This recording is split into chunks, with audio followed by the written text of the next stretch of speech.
कृष्ण कन्हैया लाल की जय। ए झोली कंधे धरी उसमें चूड़ी भरी, आ झोली कंधे धरी उसमें चूड़ी भरी, गलियों में शोर मचाया, गलियों में शोर मचाया, श्याम चूड़ी बेचने आया, गलियों में शोर मचाया, श्याम चूड़ी बेचने आया, मनिहारे का भेष बनाया, श्याम चूड़ी बेचने आया, छलिया का भेष बनाया, श्याम चूड़ी बेचने आया, मनिहारे का भेष बनाया, श्याम चूड़ी बेचने आया।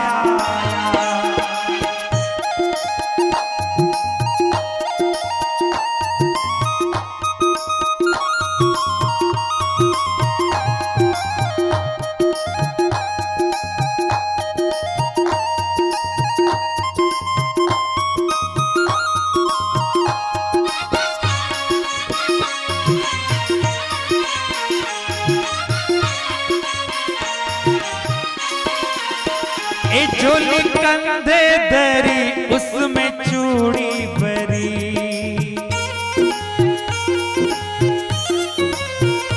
झोली कंधे धरी उसमें चूड़ी भरी, झोली कंधे धरी उसमें चूड़ी भरी, गलियों में शोर मचाया, गलियों में शोर मचाया, श्याम चूड़ी बेचने आया, गलियों में शोर मचाया, श्याम चूड़ी बेचने आया, मनिहारे का भेष बनाया, श्याम चूड़ी बेचने आया, छलिया का भेष बनाया, श्याम चूड़ी बेचने आया।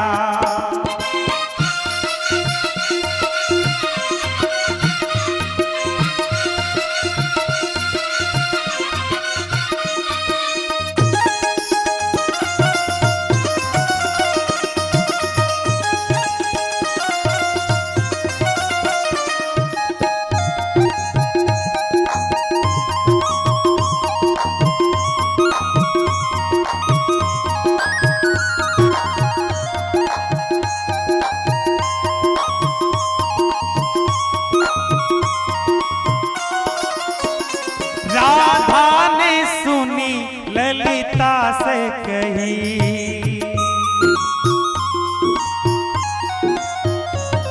राधा ने सुनी ललिता से कही, राधा ने सुनी ललिता से कही, मोहन को तुरंत बुलाया, मोहन को तुरंत बुलाया, श्याम चूड़ी बेचने आया, श्याम चूड़ी बेचने आया, मनिहारे का भेष बनाया, श्याम चूड़ी बेचने आया, छलिया का भेष बनाया, श्याम चूड़ी बेचने आया।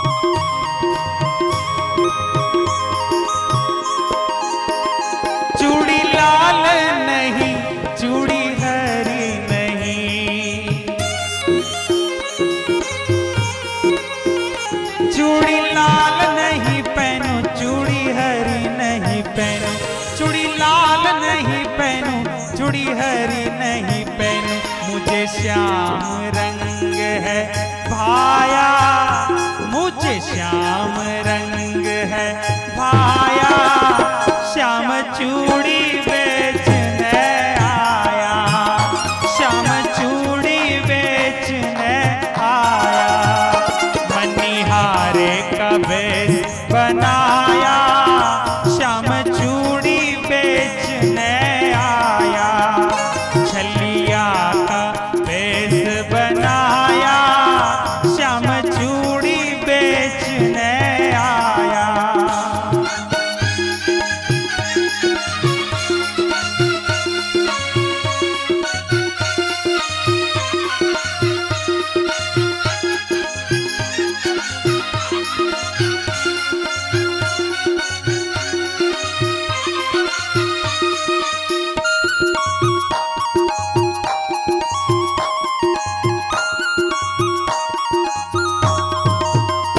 राधा पहनन लगी, श्याम पहनाने लगे।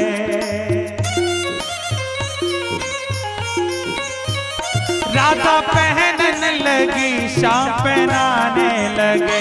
राधा पहनन लगी, श्याम पहनाने लगे। राधा ने हाथ बढ़ाया, राधा ने हाथ बढ़ाया। श्याम चूड़ी बेचने आया, श्याम चूड़ी बेचने आया। मनिहारे का भेष बनाया, मनिहारे का भेष बनाया। श्याम चूड़ी बेचने आया, श्याम चूड़ी बेचने आया।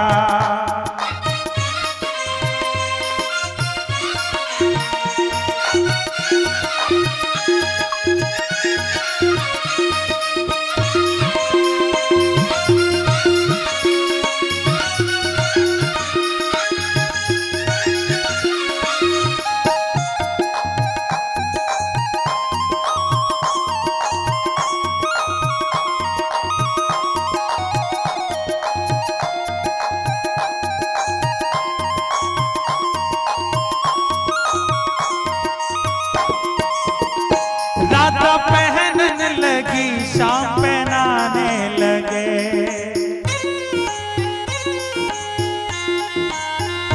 राधा पहनन लगी, श्याम पहनाने लगे। राधा पहनन लगी, श्याम पहनाने लगे। राधा ने हाथ बढ़ाया, राधा ने हाथ बढ़ाया। श्याम चूड़ी बेचने आया, श्याम चूड़ी बेचने आया।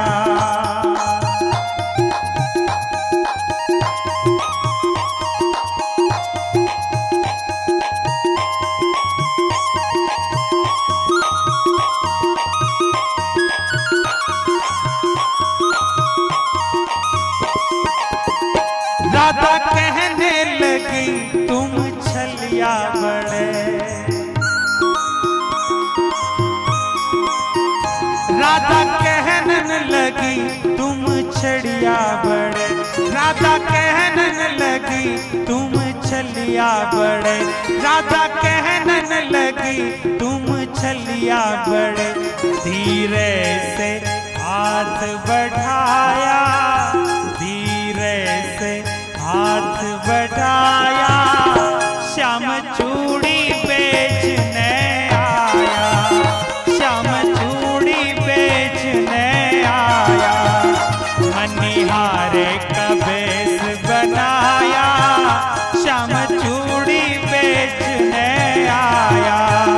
छलिया का भेष बनाया, श्याम चूड़ी बेचने आया।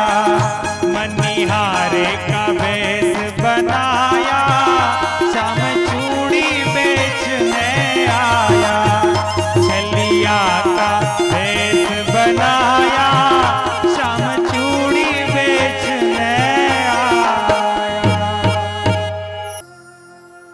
वसुदेव सुतं देवं कंस चाणूरमर्दनं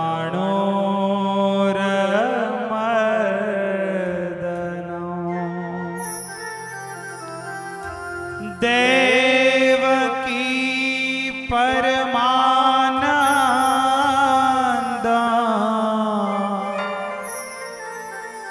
कृष्णं वन्दे जगद्गुरो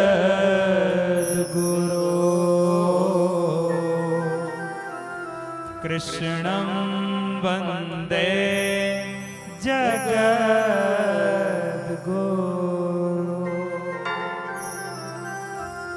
आइए हनुमंत बिराजिए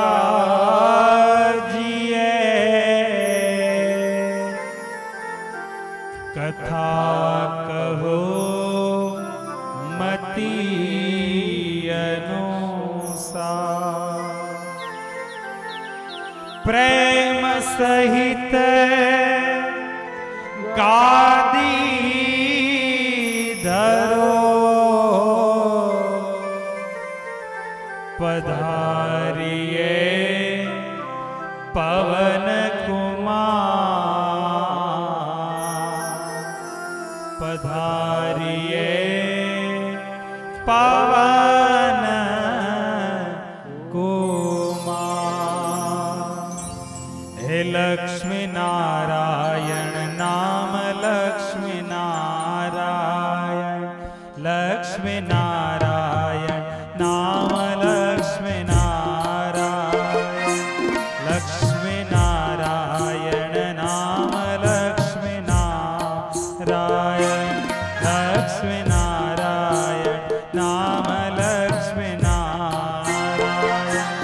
पूरा आवो ने मारा नाम लक्ष्मी नारायण पूरा आवो ने मारा नाम लक्ष्मी नारायण लक्ष्मी नारायण नाम लक्ष्मी नारायण हे लक्ष्मी नारायण नाम लक्ष्मी नारायण।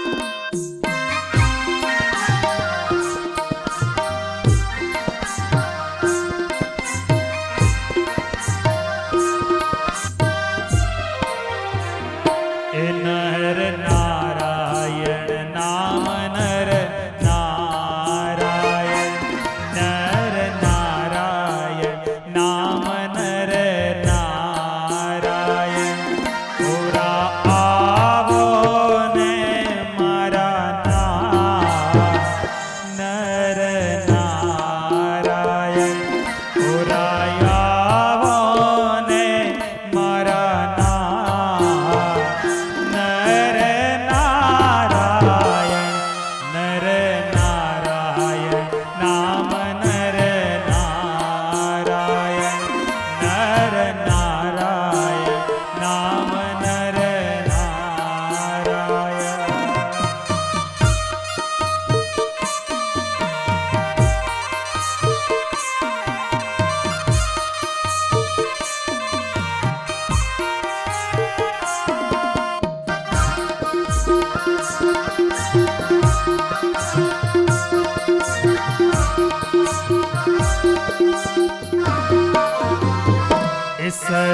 सत्यनारायण नाम सत्यनारायण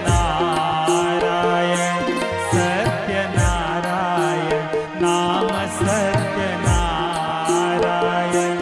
पूरा आवो ने मारा नाम सत्यनारायण पूरा आवो ने मारा नाम सत्यनारायण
નારાયણ ઓરાયા ને મારા નામ વ્યાસ નારાયણ ઓરાયા ને મારા નામ વ્યાસ નારાયણ વ્યાસ નારાયણ નામ વ્યાસ નારાયણ વ્યાસ નારાયણ નામ વ્યાસ નારાયણ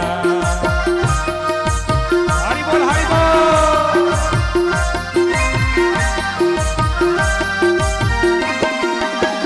હે આદિ નારાયણ નામ યાદ નારાયણ આદિ નારાયણ નામ આદિ નારાયણ ઓરાયા ને મારા નામ આદિ નારાયણ ઓરાયા ને મારા નામ આદિ નારાયણ સૂર્ય નારાયણ નામ સૂર્ય નારાયણ સૂર્ય નારાયણ નામ સૂર્ય નારાયણ ઓરાયા ને મારા નામ સૂર્ય નારાયણ ઓરાયા ને મારા નામ સૂર્ય નારાયણ સ્વામી નારાયણ નામ સ્વામી નારાયણ સ્વામી નારાયણ નામ સ્વામી નારાયણ ઓરાયા ને મારા નામ સ્વામી નારાયણ ઓરાયા ને મારા નામ સ્વામી નારાયણ ઓરાયા ને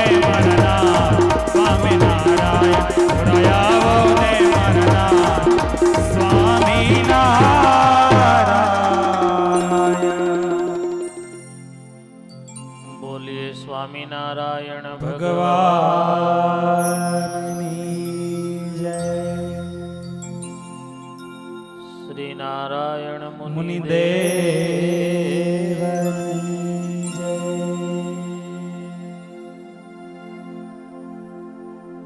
શ્રુત્વા ગુણાન ભુવન સુંદર શ્રોણવતાંતે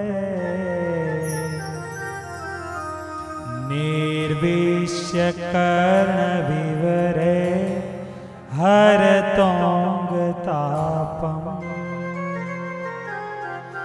रूपम दृशादृशिमतामखिलार्थ लाभम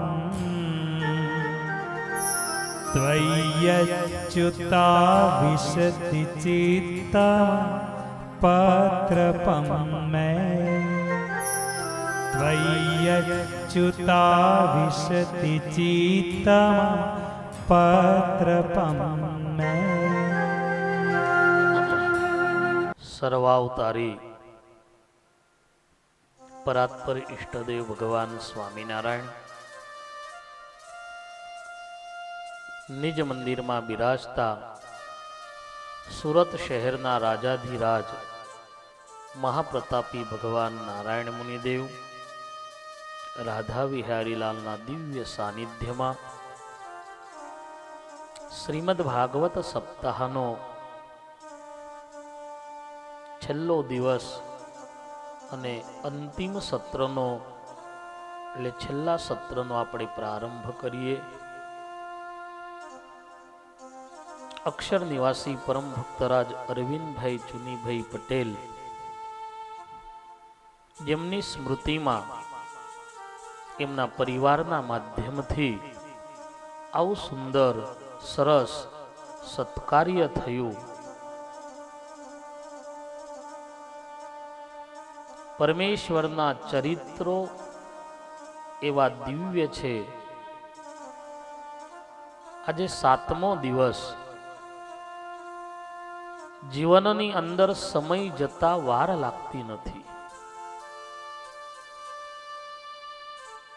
બાલ્ય અવસ્થામાંથી યુવાન ક્યારે થાય અને યુવાનમાંથી વૃદ્ધ ક્યારે બની જાય એને ખબર પડતી નથી. એને એવું થાય કે હમણાં જ હું નાનો બાળક હતો, યુવાન ક્યારે બની ગયો. સમય જતા વાર લાગતી નથી. સમય કોઈનાથી પણ અટકતો નથી. કદાચ ઘડિયાળનો પાવર થઈ રહે તો એ ઘડિયાળ બંધ પડી જાય. પણ ઘડિયાળ બંધ પડવાથી સમય રોકાતો નથી. સમય એનું કામ કરે છે. જીવનના 25-25, 50-50 વર્ષ નીકળી જાય છે, માણસને ખ્યાલ રહેતો નથી. આપણને એમ થાય કે હજી તો હમણાં જ આપણે કથાનો પ્રારંભ કર્યો, જોત જોતામાં 7 દિવસ વ્યતીત થઈ ગયા. આ છેલ્લું સત્ર પરમેશ્વરના જે શેષ ચરિત્રો છે, પવિત્ર ભાગીરથી ગંગાના કિનારે શુકાચાર્ય પરીક્ષિતજીને સમજાવે છે કે રાજન, દશમ સ્કંદના અંતિમ ભાગની કથા બતાવે છે. આ ધરતીનો ભાર દૂર કરવા માટે આ પૃથ્વી પર જેટલા પાપી પુરુષો હતા, અસુર લોકો હતા, એનો નાશ કરવા માટે ભગવાને પાંડવોને નિમિત્ત બનાવી મહાભારતના યુદ્ધના માધ્યમથી પૃથ્વીને શત્રુ રહિત બનાવવાનો પ્રયત્ન કર્યો છે.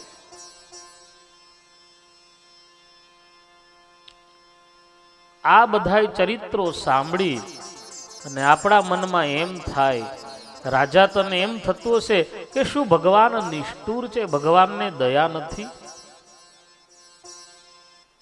ભગવાન તો બહુ દયાળુ છે. જીવ જો મર્યાદામાં હોય ને તો ક્યારેય ભગવાન એને દંડ આપતા નથી. આપણા માથાના વાળ આપણને બહુ હાલા હોય છે, હાથના નખ બહુ હાલા હોય, પણ ક્યાં સુધી? એ મર્યાદામાં હોય ને ત્યાં સુધી.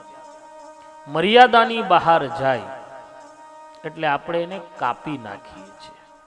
માથાના વાળ બહુ હાલા છે, પણ મર્યાદાની બહાર જાય એટલે આપણે એને કાપીએ છીએ. એમ જીવ પ્રાણી માત્ર ભગવાનને અતિશય વહાલા છે, પણ એ મર્યાદામાં હોય ને ત્યાં સુધી. જેવો મર્યાદાની બહાર જાય એટલે ભગવાન એને દંડ આપે છે. ભગવાન કેવા દયાળુ છે, પરમેશ્વરની દયાળુતા બતાવવા માટે 2 અધ્યાયની અંદર અદ્ભુત સુદામા ચરિત્રની કથા બતાવવામાં આવી છે. આ સુદામા ચરિત્ર ઉપરથી આપણને એ ખ્યાલ આવશે કે ભગવાન ક્યારેય પણ કોઈને સુખ કે દુઃખ આપતા નથી. કરેલા કર્માનુસાર આ જીવને સુખ અને દુઃખ મળે છે. બીજી વાત, કર્મ જે કર્યા હોય એ ભોગવ્યા વગર છૂટકો જ નથી. આજે નહીં તો મહિના પછી, મહિના પછી નહીં તો વર્ષ પછી, 10 વર્ષ પછી, 25 વર્ષ પછી, આ જન્મે નહીં બીજે જન્મે, બીજે જન્મે નહીં ત્રીજે જન્મે છૂટકો જ નથી. કર્મ જે એને કર્યા છે એ કર્મને ભોગવ્યા વગર એને છૂટકો નથી. કદાચ કોઈ સંન્યાસીનો વેશ લઈ અને જંગલમાં જતો રહે, એનાથી કર્મથી એ છૂટતો નથી. સુદામા ચરિત્ર ઉપરથી આપણને ખ્યાલ આવશે. શુકાચાર્ય બોલે છે કે પરીક્ષિત, પોરબંદર નામે એક ગામ છે, મોટું નગર છે, એમાં સુદામા નામનો બ્રાહ્મણ રહેતો હતો. વિરક્ત ઇન્દ્રિયસ્યાર્થેષુ પ્રસન્નાત્મા જીતેન્દ્રિય. સુદામા પવિત્ર, વિરક્ત, જીતેન્દ્રિય બ્રાહ્મણ છે. સુદામાજીના પત્નીનું નામ છે સુશીલા.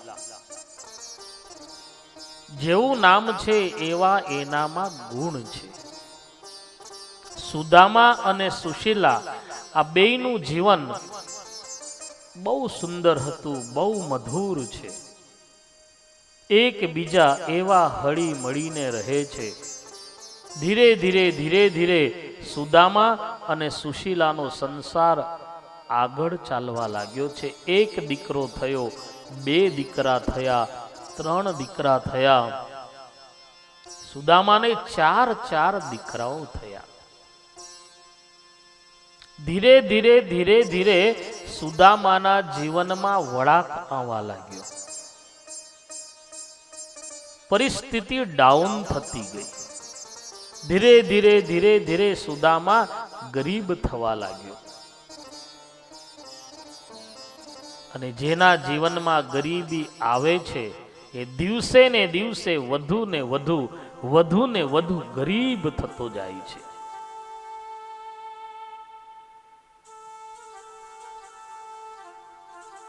દિવસે દિવસ સુદામાની પરિસ્થિતિ ડાઉન થતી ગઈ.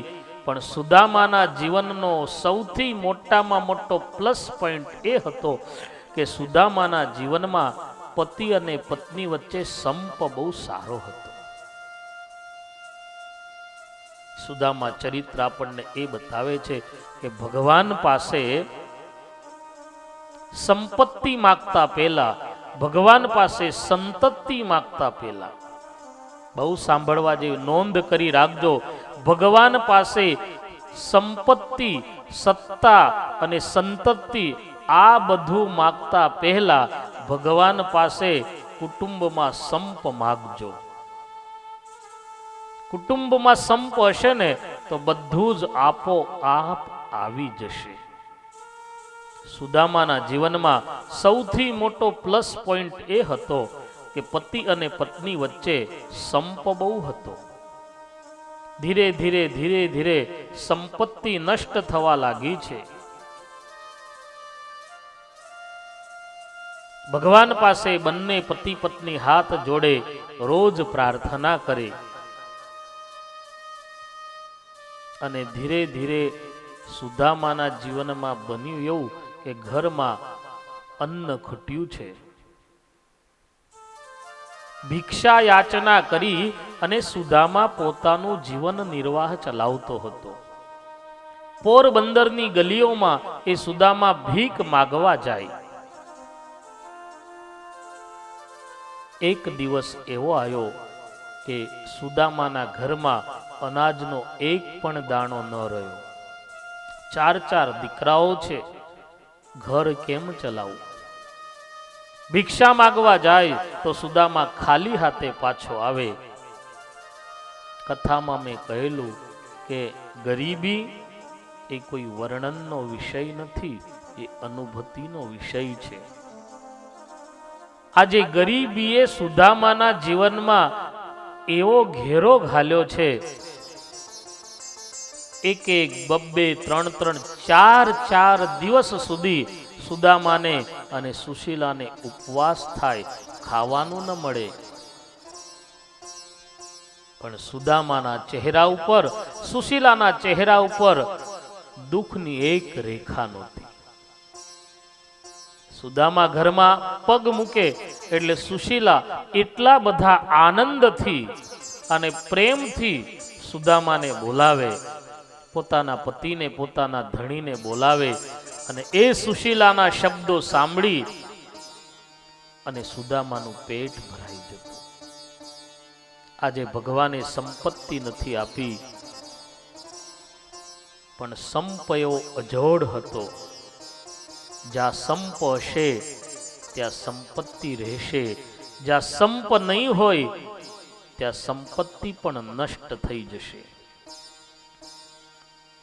4 દિવસના ઉપવાસો થતા ઘણી વખત સુશીલાની આંખમાં આંસુ આવી જતા. સુશીલાને દુઃખ એ વાતનું હતું, પોતાને ઉપવાસ થાય એનું એને દુઃખ નહોતું, પણ ભિક્ષા યાચના કરી અને સુદામાજી ઘરે આવે, ખાલી હાથે પાછા આવે. ભૂખ્યા સુદામાને જોઈ અને સુશીલાજીને દુઃખ થતું હતું. એના કરતા બી વિશેષ નાના દીકરાઓ હતા, નાના બાળકો રમી અને જ્યારે ઘરમાં આવે અને સુશીલાના સાડીનો પાલવ પકડીને એમ કે ભૂખ લાગી છે, કંઈક ખાવાનું આપ, ભૂખ લાગી છે, કંઈક ખાવાનું આપ. અને એ વખતે સુશીલાની આંખ ભીંજાઈ જાય. દિવસે ને દિવસ ગરીબી વધતી ગઈ. મેં કહ્યું તું જેના જીવનમાં ગરીબી આવે છે દિવસે ને દિવસ એનું જીવન એવું ડાઉન થતું જાય છે, ગરીબી વધતી જાય છે. ભગવાન પરીક્ષા લેવા જ્યારે બેસે છે, કહેવાય છે કે ખુદા દેતા હૈ તો છપ્પર ફાડ કે દેતા હૈ. ભગવાન જ્યારે આપે છે ત્યારે એટલું બધું અઢળક આપે છે, અને જ્યારે લેવા બેસે છે ને ત્યારે શરીરના કપડાઈ ઉતારી લે છે. શરીર ઉપર લંગોટ પણ ન રહેવા દે એવી પરીક્ષાઓ લેતા હોય છે. ભગવાનને પ્રાર્થના કરજો કોઈના જીવનમાં ભગવાન ગરીબી નહીં આપે. સૌથી અઘરી વસ્તુ જો કોઈ હોય તો એ ગરીબી છે. ગરીબીમાં જીવન ગાળવું એ મર્યા બરોબર છે. આજે સુદામા ભિક્ષા પાત્ર લઈ અને પોરબંદરની ગલીઓમાં જ્યારે જાય છે, અને દુનિયાનો ક્રમ એવો છે કે જેમ જેમ એ ગરીબ થતો જાય એમ સગા સંબંધીઓ, સગો ભાઈ, સગી બેન, મામા, માસી, ફઈ બધા જ ધીરે ધીરે ધીરે એનાથી દૂર થતા જાય છે. અને એ તો સૃષ્ટિનો ક્રમ છે. જેને પોતાનું પ્રારબ્ધ જ ધક્કો મારે, જેને ભગવાન ધક્કો મારે, જેને પોતાનું પ્રારબ્ધ ધક્કો મારે, એનો હાથ કોણ પકડે? સગાવાલા એનાથી દૂર થતા જાય. અને એ જ સ્થિતિ સુદામાની થઈ. સુદામાના સગાવાલાઓ બધા જ દૂર થયા છે. 4-4, 5-5 દિવસના સુદામાને ઉપવાસો થતા. પત્નીના આગ્રહથી ઘણી વખત સુદામા ભિક્ષા પાત્ર લઈ અને જ્યારે પોરબંદરની ગલીઓમાં જાય, કોઈના ઘર આગળ ઊભો રહી અને સુદામા જોરથી બૂમ પાડે, ભિક્ષામ દેહી. અને એ વખતે ઘરમાંથી એવો અવાજ આવે, સુદામા ધિક્કાર છે તારા જીવનને. અરે આવો જુવાન જોધ, ભીખ માગતા તને શરમ નથી આવતી? સુદામા નતમસ્તકે ત્યાંથી ચાલતો થાય, બીજા ઘરે ભિક્ષામ દેહી એવો અવાજ કરે, ઘરમાંથી એવો અવાજ આવે, સુદામા તેવડ નહોતી તો લગ્ન શું કામ કર્યા? દીકરાને પત્નીઓનું ભરણ પોષણ કરવાની તેવડ નહોતી તો જંગલમાં થઈને સંન્યાસી થઈ જવું હતું. લગ્ન શું કામ કર્યા? આવા ભયંકર શબ્દો સુદામાને સાંભળવા મળતા. પ્રારબ્ધ જેને ધક્કો મારે, ભગવાન જેનો હાથ છોડે છે, દુનિયામાં કોઈ એનો હાથ ન પકડે. દિવસે ને દિવસ ગરીબી, દરિદ્રતા વધવા લાગી છે. નાના નાના બાળકો, નાના નાના દીકરાઓ સુશીલાના ખોડામાં માથું મૂકી, માં ભૂખ લાગી છે, માં ભૂખ લાગી છે. સુશીલાજીની આંખ ભીંજાઈ જાય કે આ લોકોને હું શું આપું? ઘરની અંદર 2-2, 4-4 દિવસ પડેલો જૂનો રોટલો હોય, જે રોટલો હાથથી પણ ન તૂટે, એ રોટલો લઈને આવે, એક રોટલાના 4 ભાગ કરે અને સુશીલા દીકરાઓને એક એક કટકો રોટલો આપે. માં આ રોટલો કોરો ખાવાનો. એ રોટલો લઈને સુશીલા રસોડામાં જાય, પાણીનું એક તપેલું ભરે અને પાણીમાં રોટલાને પલાળે. એક તો કડક રોટલો થયો હોય, પાણીમાં પલાળવાથી રોટલો ઢીલો થાય અને ઢીલો થયેલો રોટલો એના દીકરાઓને આપે. દરિદ્રતા વધવા લાગી છે. એક દિવસ સુશીલાએ સુદામાજીનો હાથ પકડ્યો. સ્વામીનાથ, ખબર નહીં, મને કઈ સૂઝતું નથી. નાના નાના બાળકોને જોઈ મારાથી રહેવાતું નથી, શું કરું? બપોર થાય, દોડતા દોડતા એ છોકરાઓ આવે, માં ભૂખ લાગી છે, માં ભૂખ લાગી છે. જેને ગરીબી જોઈ હોય, આજે સમાજની અંદર હાથમાં માઈક આવે એટલે ગરીબી ઉપર ભાષણ કરવું એ સહેલું છે. દીઠી નથી કદી ગરીબીને, છતાંય ગરીબી પર બોલે. ગરીબી ઉપર ભાષણ કરવું એ અલગ વાત છે, બોલવું એ સહેલું છે. ગરીબી ઉપર ભાષણ કરનારા નેતાઓને ગરીબી શું એ શું ખબર હોય?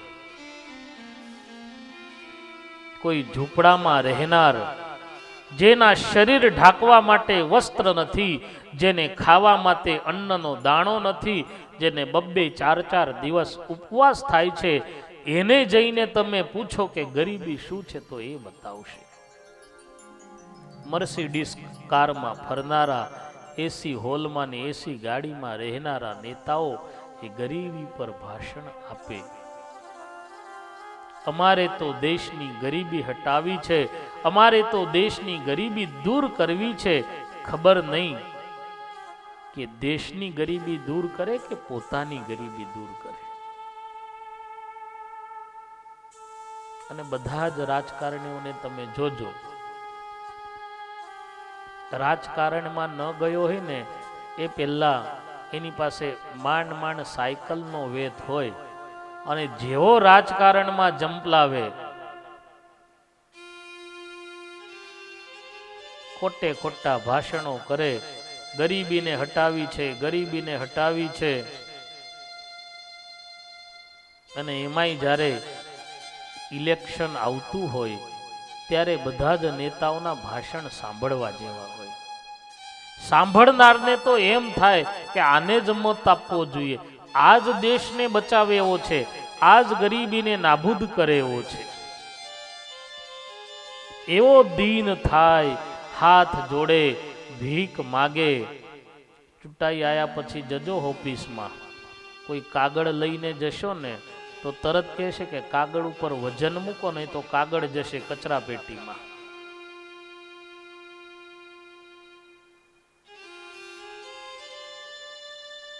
સાયકલનો વેત ન હોય, પણ જેવો રાજકારણમાં જંપલાવે, 2, 4, 5, 10 વર્ષ થાય અને એમાંય કદાચ ચૂંટાઈને આવી જાય ને તો પછી બંગલો થઈ જાય ને, મર્સિડીઝ કાર આવી જાય ને, એટલે BMW આવી જાય ને, પેલી 4 બંગડી વાળી આવી જાય, બધી જ ગાડીઓને ખબર નહીં દેશની ગરીબી દૂર કરે છે કે પોતાની ગરીબી દૂર કરે છે. આ કોઈ વર્ણનનો વિષય નથી, અનુભૂતિનો વિષય છે. સુશીલા પોતાના પતિનો હાથ પકડી સુદામાજીને કહે છે કે માલિક, સ્વામીનાથ, મને યાદ નથી કે જિંદગીમાં આપણે કોઈનું ખરાબ કર્યું હોય, છતાં પણ આવી પરિસ્થિતિ,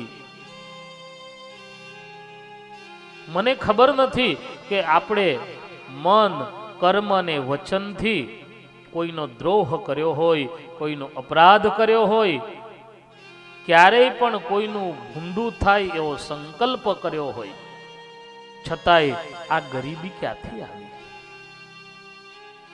અને બંને જણા, સુદામા અને સુશીલા, બેય ચર્ચા કરી રહ્યા છે. સુદામાએ સુશીલાનો હાથ પકડ્યો છે કે દેવી, ભગવાનને દોષ ન આપીશ. ક્યારેક જીવનમાં આવી પરિસ્થિતિ થાય ને ત્યારે સુદામા ચરિત્રને યાદ કરજો. સુદામા સુશીલાને એમ કહે છે કે દેવી, ભગવાનને દોષ ન આપીશ. સુદામાની નજર સામે સાંદીપનીનો આશ્રમ દેખાયો છે.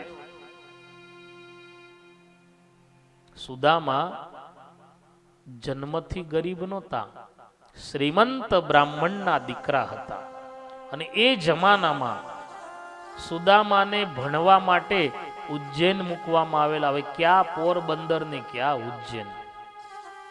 આજે કોઈના દીકરાને ઓસ્ટ્રેલિયા કે કેનેડા ભણવા મોકલવો હોય તો ગરીબ માણસ મોકલી શકે? કોઈ કેપેસિટી વાળો હોય એ જ મોકલી શકે. એમ એ જમાનામાં સુદામાજીને પોરબંદરથી ઉજ્જૈન સુધી ભણવા માટે મૂકેલા, એટલે ગર્ભ શ્રીમંત હતા. દેવી, ભગવાનને દોષ ન આપીશ. અને દિવાલ ઉપર એને ચિત્ર દેખાયું છે. કૃષ્ણ, બલરામ, સુદામા ત્રણેય મિત્રો હતા.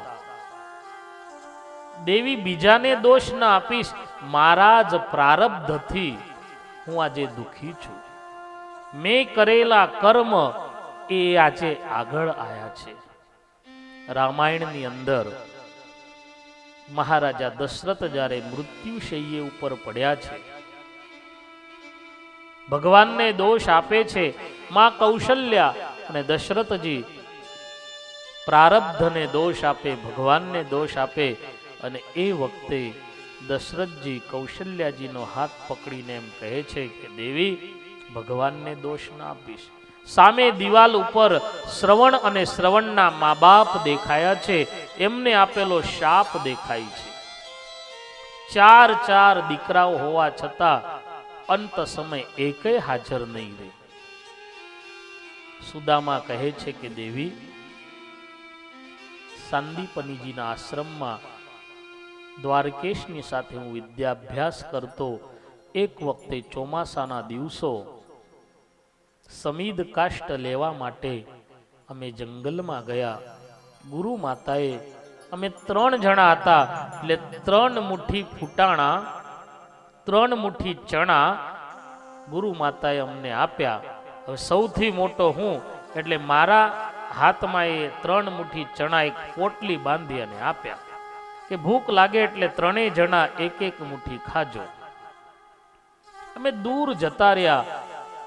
જોરદાર વરસાદ આવ્યો, પવન ફૂંકાવા લાગ્યો, એટલે અમે 3 એક ઝાડ ઉપર ચડી ગયા. સૌથી ઉપર હું, નીચેની 2 ડાળ હતી, એમાં કૃષ્ણ અને બલરામ બે બેઠા હતા. અને એવો જોરદાર વરસાદ, વીજળીઓના કડાકા થાય, પવન ફૂંકાય, એમાં મને ભૂખ લાગી. એટલે ધીમે રહીને પેલી પોટલી ખોલી અને મારા ભાગના ચણા તો હું ખાઈ ગયો. કૃષ્ણ અને બલરામના ભાગના ચણા હું ખાવા લાગ્યો. પેલો ચણા ખાતો હતો એટલે દાંતનો કટ કટ કટ એવો અવાજ આવતો. કૃષ્ણએ મને પૂછ્યું કે સુદામા, અવાજ શાનો આવે છે? એ વખતે હું ખોટું બોલ્યો. કૃષ્ણને એમ કહ્યું કે આ વરસાદના કારણે મને ઠંડી બહુ લાગે છે, એટલે દાંત એકબીજા સાથે અથડાય છે, દાંતનો અવાજ આવે છે. થોડી વાર થઈ, વરસાદ બંધ થયો. 3 મુઠ્ઠી ચણા હું ખાઈ ગયો. ઝાડથી નીચે ઉતર્યા, આશ્રમ તરફ આવવા લાગ્યા. એ વખતે કૃષ્ણએ મને પૂછ્યું, સુદામા, ગુરુ માતાએ ચણા આપ્યા હતા, અમને ભૂખ લાગી છે, લાવ આપણે ચણા ખાઈએ. બીજી વખત હું ખોટું બોલ્યો. કૃષ્ણને મેં એમ કહ્યું. સુદામા કહે છે કે દ્વારકેશને એમ કહ્યું કે ઝાડ ઉપર ચડવા અને ઉતરવામાં જે ચણાની પોટલી હતી એ ફાટી ગઈ અને ચણા બધાય ઢોળાઈ ગયા. અને એ વખતે ભગવાન શ્રી કૃષ્ણએ મનમાં વિચાર કર્યો કે સુદામા, આ ચણા ઢોળાયા નથી, આ તારું પ્રારબ્ધ ઢોળાઈ ગયું છે. મારા ભાગના તું ખાઈ ગયો, તારા દાંતને ને અન્નને વેર થશે, તારું પ્રારબ્ધ હવે પછી ઢોળાઈ જશે. દેવી, ભગવાનને દોષ ન આપીશ. બીજાના ભાગનું ખાવાથી શું પરિસ્થિતિ થાય છે, આ સુદામા ચરિત્ર બતાવે છે. સુદામાએ તો ખાલી 2 મુઠ્ઠી ચણા ખાધા હતા. આપણે કેટલું કોકના ભાગનું ખાઈ જઈએ છે, ભગવાનના ભાગનું કેટલું ખાઈ જઈએ છે. ભગવાનનો ભાગ ન કાઢીએ એ સમજી લેવું કે એના ભાગનું આપણે ખાઈએ છીએ. કદાચ તમે આ દુનિયામાં માણસને છેતરી શકશો, ઇન્કમ ટેક્સ વાળાને છેતરી શકશો. 2 પ્રકારના ચોપડાઓ રાખી અને ઇન્કમ ટેક્સને છેતરી શકશો, પણ ભગવાનને કોઈ છેતરી શકતું નથી. એને ત્યાં તો બધાયનો ચોપડો છે. સુદામા કહે કે દેવી, ભગવાનને દોષ ન આપીશ. આ ચરિત્ર સાંભળી, આ કથા સાંભળી સુશીલાજીને આનંદ થયો. સુશીલાજીના દેહમાં જીવ આવ્યો. એને એમ થયું કે દ્વારકેશ તમારા મિત્ર છે? હા દેવી, ઘણી વખત તમે દ્વારકેશની વાત કરો છો. તમે અને દ્વારકાધીશ સાથે ભણ્યા છો? તો કે હા દેવી, અમારી પરમ મિત્રતા હતી. સુશીલાજી કહે કે એક કામ નહીં કરો? મારી એવી ઈચ્છા છે કે આપ દ્વારકા જઈ અને દ્વારકાધીશને મળી આવો. સુદામાજી ના પાડે છે. સુદામાજી કહે છે કે દેવી, તું તો આજે મને કહે છે, મારી તો ઘણા દિવસથી ઈચ્છા હતી. મારે બી જવું છે દ્વારકાધીશને મળવા, પણ આવી પરિસ્થિતિમાં જઈશ ને. અત્યારે આપણી પરિસ્થિતિ એકદમ ડાઉન છે, ગરીબી છે. જો આવી પરિસ્થિતિમાં જઈશું તો દ્વારકાધીશને એમ લાગશે કે આ કંઈક માગવા આવ્યો છે. ઘણા દિવસથી મને પણ એમ થાય છે કે લાવ મારા મિત્રને મળી આવું, લાવ મારા મિત્રને મળી આવું. પણ આવી પરિસ્થિતિમાં જઈશ તો એને એમ થશે કે આ કંઈક માગવા આવ્યો છે. સુશીલાજી કહે છે કે સ્વામીનાથ, મારો આગ્રહ છે આપ જાઓ. સુદામાને નહોતું જવું. સુશીલાજીએ પરાણે તૈયાર કર્યા છે. ના, મારો આગ્રહ છે, આપને જવું જ પડશે. સુશીલાજીના આગ્રહથી સુદામાજી દ્વારિકા જવા માટે તૈયાર થયા છે. સુશીલાજી કહે છે કે એક કામ કરો, 3 મુઠ્ઠી પૌવા સુશીલાજીએ એક ફાટેલા કપડામાં, જે કપડાને 7 જગ્યાએ સાંધેલું હતું એવા કપડામાં 3 મુઠ્ઠી પૌવા પેક કરી અને સુદામાના હાથમાં મૂકીને એમ કહ્યું કે મારું નામ દઈ અને આ દ્વારકેશને આપજો. એ પૌવાની પોટલી લઈ અને સુદામા દ્વારકા તરફ જવા માટે નીકળ્યા છે.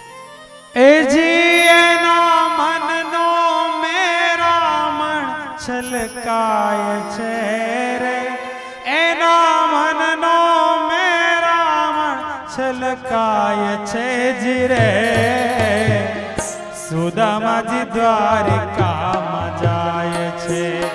અરે જુઓ, સુદામાજી દ્વારિકામાં જાય છે. હે એના મનનો મેરા મન છલકાય છે રે, હે એના મનનો મેરા મન છલકાય છે જી રે.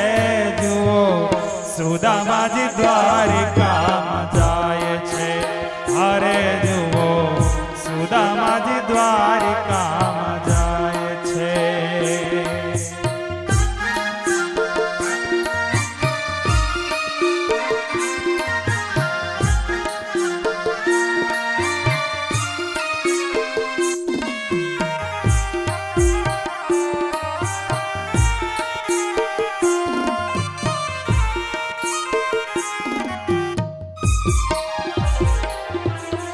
પૌવાની પોટલી જેષ્ટિકાય લટકે, પૌવાની પોટલી જેષ્ટિકાય લટકે.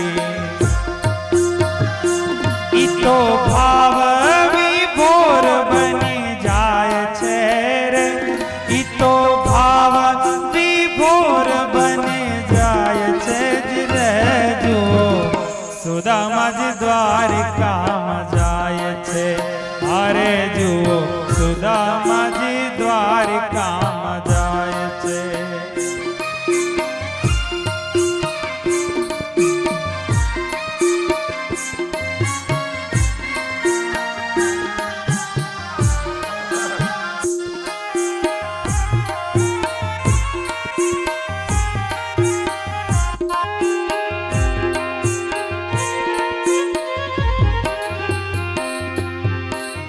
થી પરખી જશે, જોઈને રાજી થશે.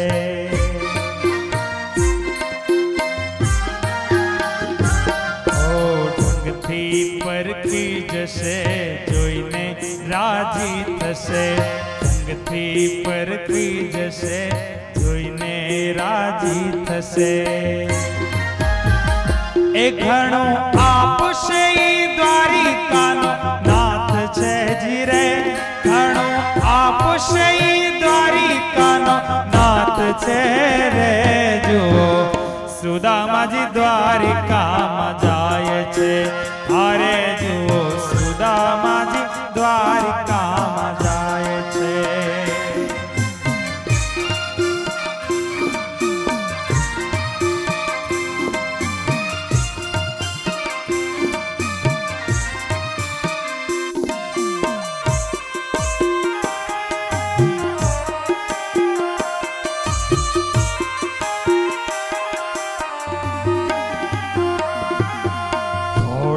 જાફર ફરે, જોતા હૃદય ઠરે.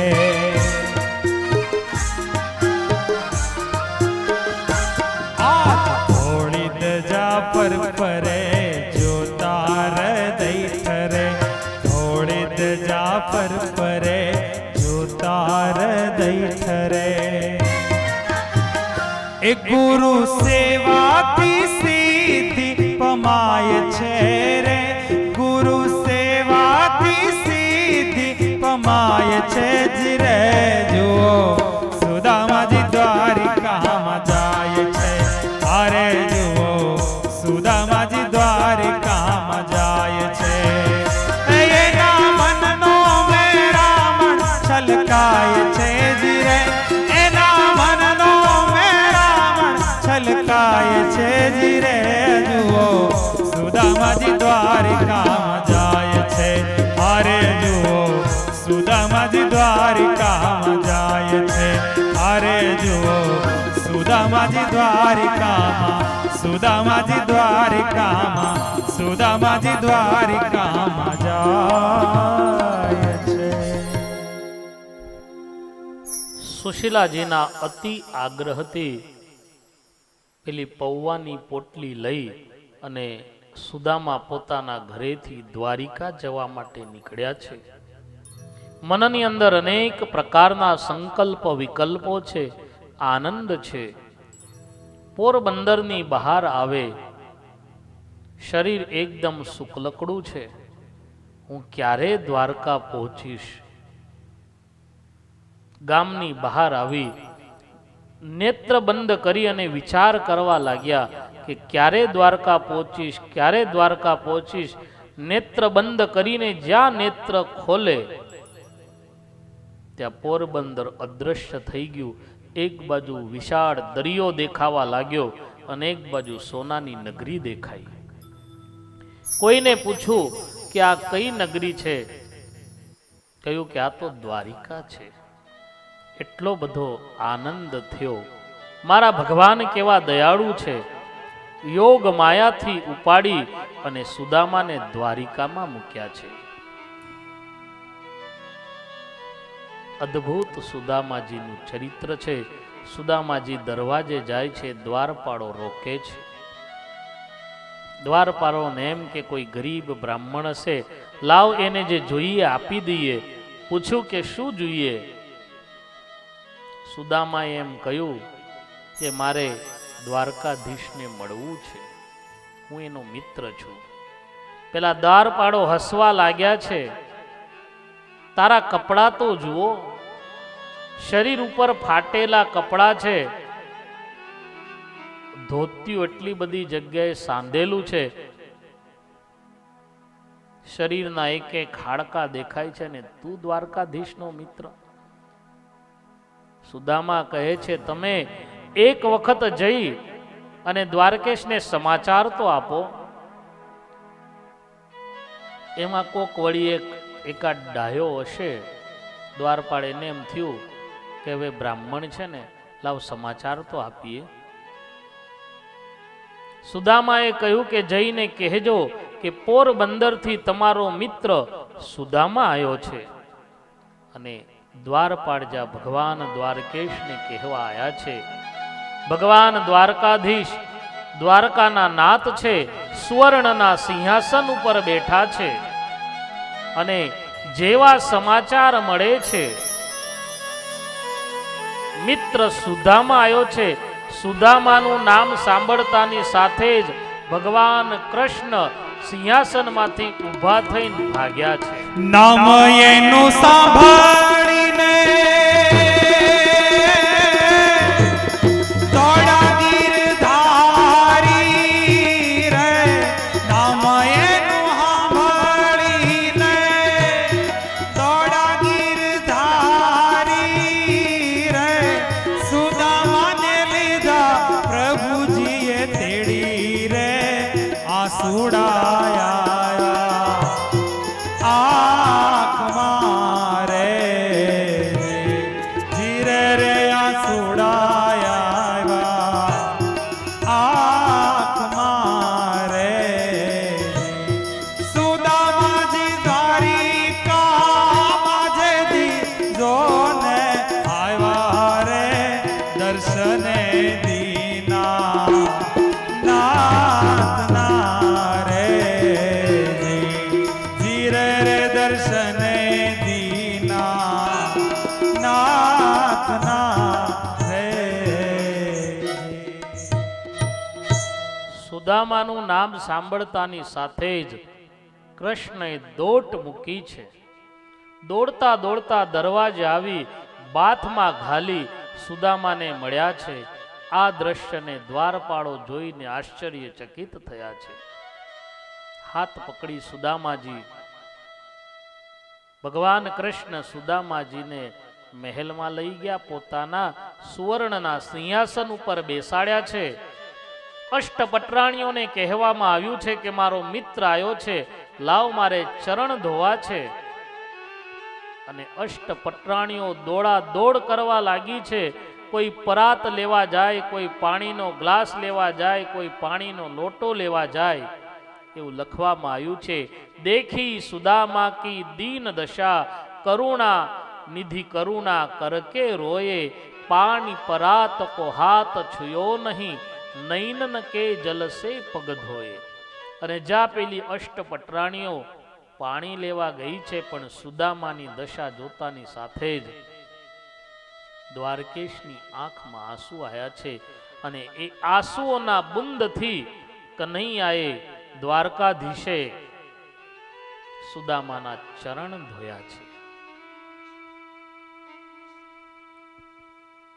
સુદામાને સરસ મજાના નવા કપડાં પહેરાવી, પીતાંબર પહેરાવી પૂજન કર્યું છે. એકબીજા કુશળ સમાચાર પૂછે છે. દ્વારકાધીશ પૂછે, સુદામા તારા લગ્ન થયા? હા દ્વારકેશ, લગ્ન થયા, 4 દીકરાઓ છે. દ્વારકેશ કહે, સુદામા તું બહુ પાક્કો છો. અરે પરણ્યો તો મને યાદ ન કરાય, મને બોલાવાય નહીં, હું આવત. સુદામા મનમાં વિચાર કરે, મેં તો 1 કર્યા, તે 16,108 કર્યા, તે મને બોલાયો? દ્વારકેશ કે, સુદામા તો મારા ભાભીએ મારા માટે કંઈક મોકલ્યું હશે. અને સુદામા આ દ્વારકાધીશનો વૈભવ જોઈ, એનો રાજમહેલ જોઈ, સુવર્ણની નગરી જોઈ અને પેલી પોટલી સંતાડવા લાગ્યા. એને એમ કે આને હવે શું પોટલી હું આપું. દ્વારકાધીશની નજર પડી, જબરજસ્તીથી સુદામાના હાથમાંથી પેલી પોટલી આંચકી લીધી. પોટલી ખોલી, 1 મુઠ્ઠી પૌવા પોતાના મોઢામાં મૂકી સુદામાજીનું દારિદ્ર્ય દૂર કર્યું છે. બીજી મુઠ્ઠી પોટલી લઈ, પોટલીમાંથી બીજી મુઠ્ઠી પૌવા લઈ અને મોઢામાં મૂકીને એવો સંકલ્પ કર્યો છે, અષ્ટ સિદ્ધિ નવનિધિ, જઈ અને સુદામાજીની દાસીઓ બની જાઓ. અને ત્રીજી મુઠ્ઠી પૌવા જ્યાં ભર્યા છે, તાંદુલ જમેને વાલો વારે રાણી રૂકમણી રે, અમને ન આપો હે ગિરધારી રે, સેવામાં રાખો શ્યામળા રે, જીર રે સેવામાં રાખો શ્યામળા રે. ત્રીજી મુઠ્ઠી દ્વારકેશે ઉપાડ્યું છે. રૂકમણી, જાંબોતી, સત્યભામા અષ્ટપટરાણીઓને બીક લાગે. સ્વામીનાથ સ્વામીનાથ, આ પ્રસાદી અમને આપો એમ કરી અને દ્વારકાધીશના હાથમાંથી પેલો પ્રસાદ લઈ લીધો. એમને બીક એવી લાગી હતી કે કદાચ આ ત્રીજી મુઠ્ઠી ખાઈ અને એવું કહેશે કે અષ્ટપટરાણીઓને દાસી બનાવીને લઈ જાઓ.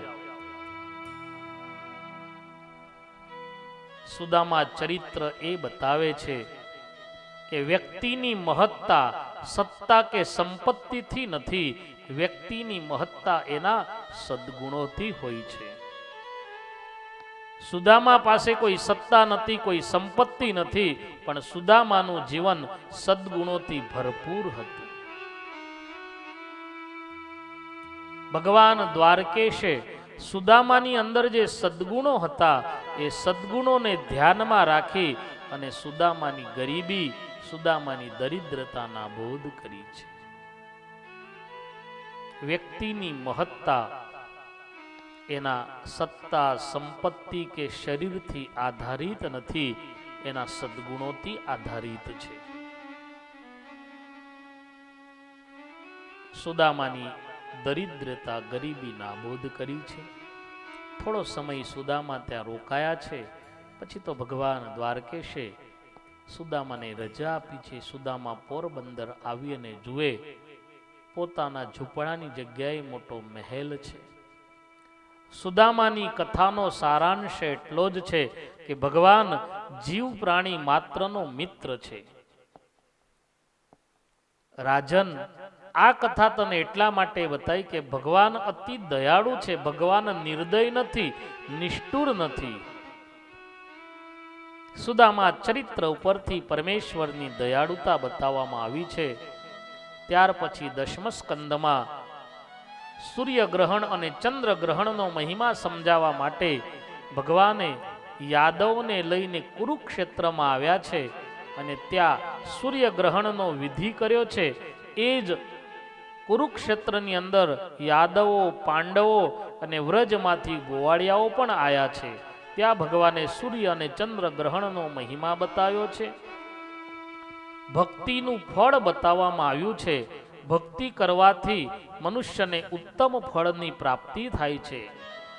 નંદ અને યશોદાને ભગવાન ત્યાં મળ્યા છે.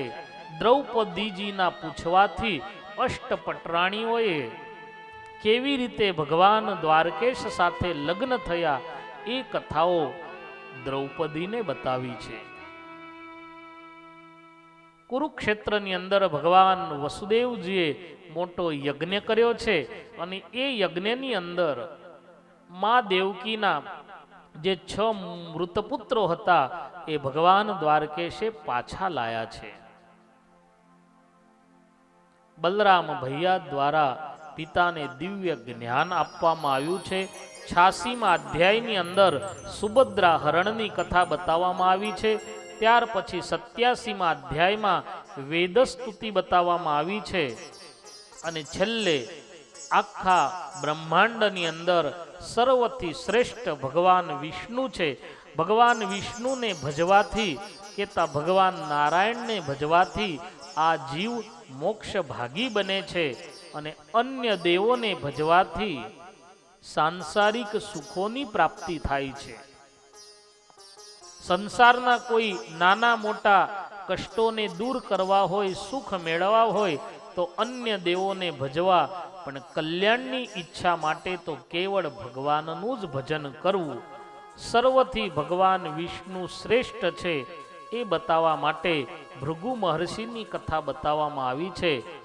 ભૃગુ ઋષિએ પરીક્ષા કરી અને જાહેરાત કરી કે સર્વથી શ્રેષ્ઠ ભગવાન વિષ્ણુ છે. છેલ્લા અધ્યાયમાં પુનઃ સંક્ષેપમાં કૃષ્ણ ચરિત્ર બતાવી દશમસ્કંદને વિરામ આપ્યો છે. દશમસ્કંદ રૂપી પુષ્પ પરમેશ્વરના ચરણમાં સમર્પિત કર્યું છે. એકાદશ સ્કંદનો પ્રારંભ કર્યો છે. કૃત્વા દૈત્યવધમ કૃષ્ણ સરામો યદુભીર્વ્રતા ભુવોવતારયદ્ ભારમ જવેષ્ઠમ જનયન કલે ભુવોવતારયદ્ ભારમ જવેષ્ઠમ જનયન કલે. શ્રીમદ ભાગવતજીના છેલ્લા જે 2 સ્કંદ છે, એકાદશ અને દ્વાદશ. એકાદશ સ્કંદની અંદર દિવ્ય જ્ઞાનની કથા છે, સાથે સાથે યાદવોના સંહારની કથા છે. શુકાચાર્ય બોલે છે, પરીક્ષિત, કૃત્વા દૈત્યમ વધમ કૃષ્ણ સ્મરાગો યદુભીર્ભૂત. ભગવાન દ્વારકામાં વર્ષો સુધી રહ્યા છે. એક વખતનો સમય છે. યદુ કુમારો પિંડારકમાં રહેતા ઋષિ મુનિઓનો અપરાધ કરવા ગયા છે. ઋષિ મુનિઓની પરીક્ષા કરવા માટે ગયા છે, મશ્કરી કરવા માટે ગયા છે.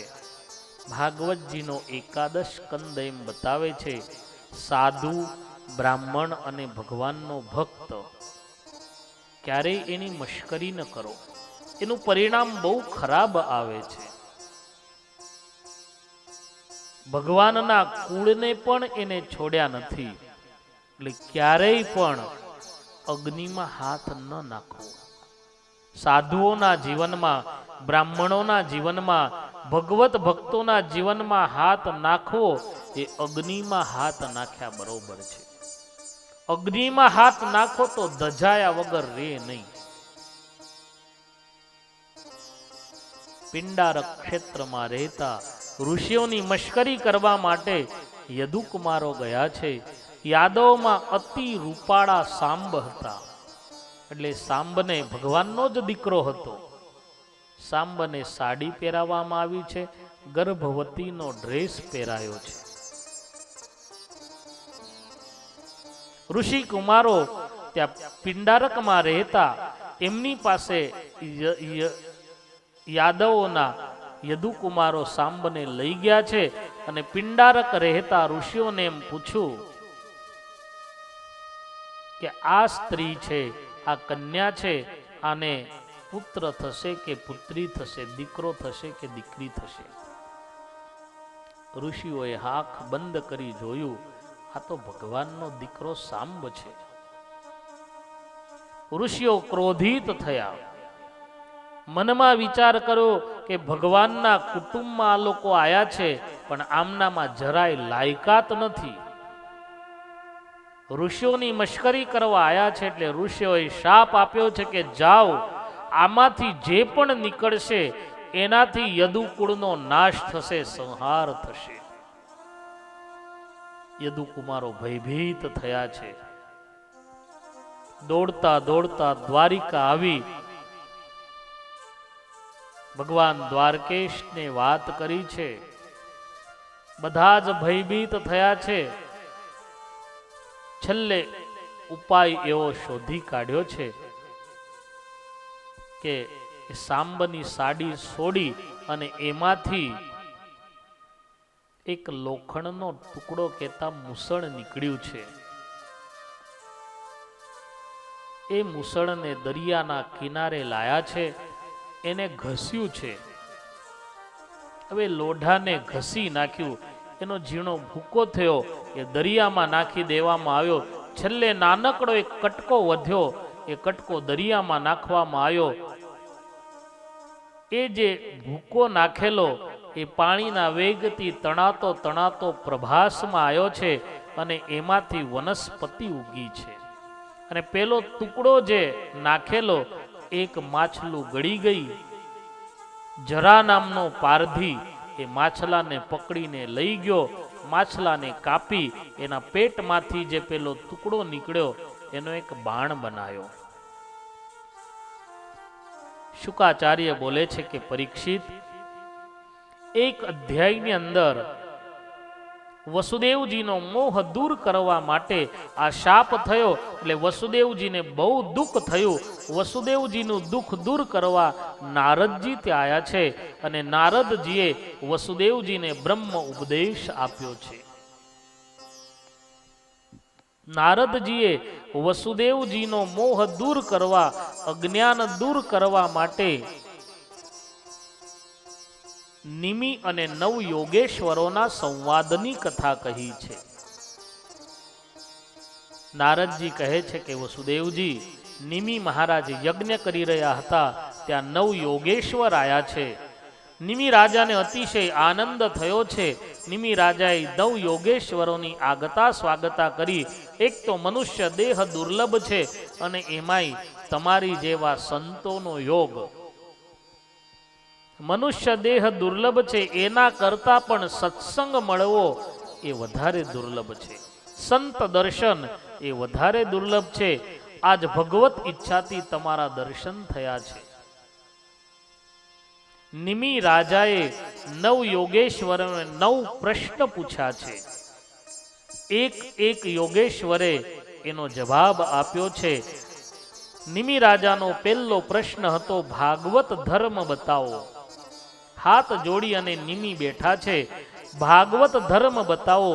કવિ નામના જે યોગેશ્વર હતા એને કહ્યું, કાયિક, વાચિક અને માનસિક સત્કર્મ ભગવત પ્રીત્યર્થે કરવામાં આવે.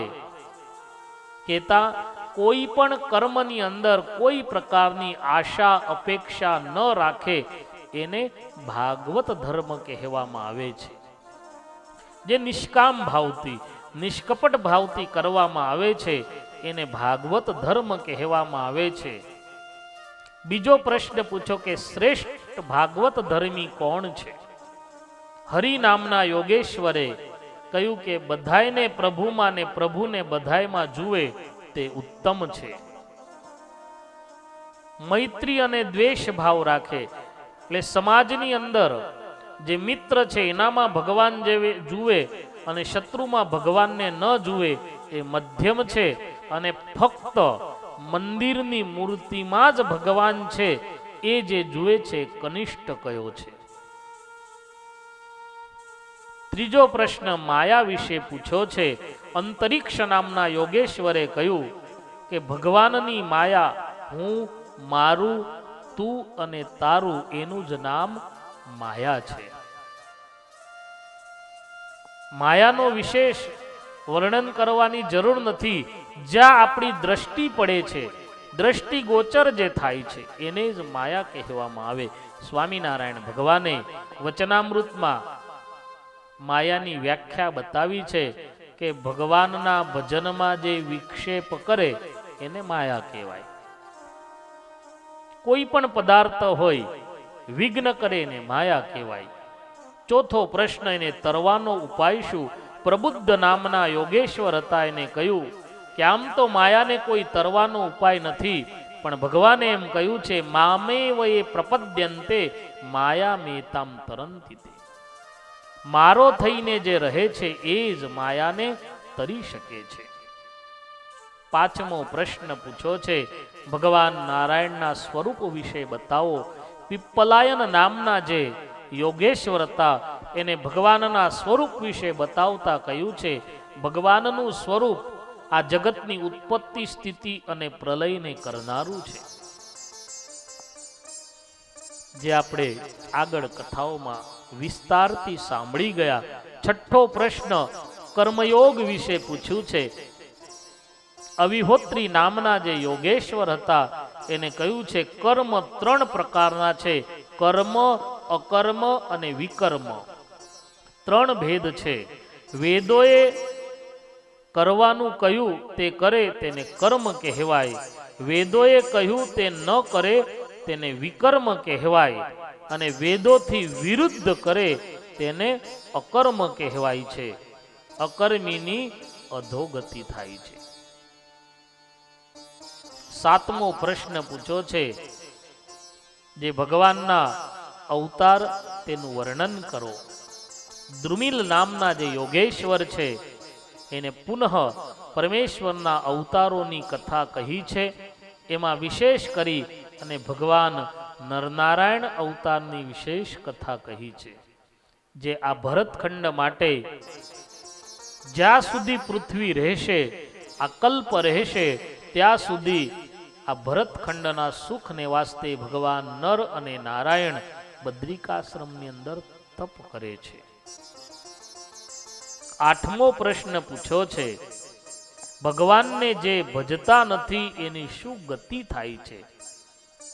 ચમસ નામના યોગેશ્વર બોલ્યા છે કે જે ભગવાનને ભજતા નથી એ કાયમને માટે આ ભવાટવીમાં ફર્યા કરે છે. કહેતા એના માટે આ 84 લાખ યોનીનું ચક્ર છે, એમાં ને એમાં જ એ ફર્યા કરે છે. અને છેલ્લો 9મો પ્રશ્ન પૂછ્યો છે, પ્રભુને ભજવાની રીત કઈ છે? કેવી રીતે ભગવાનને ભજવા?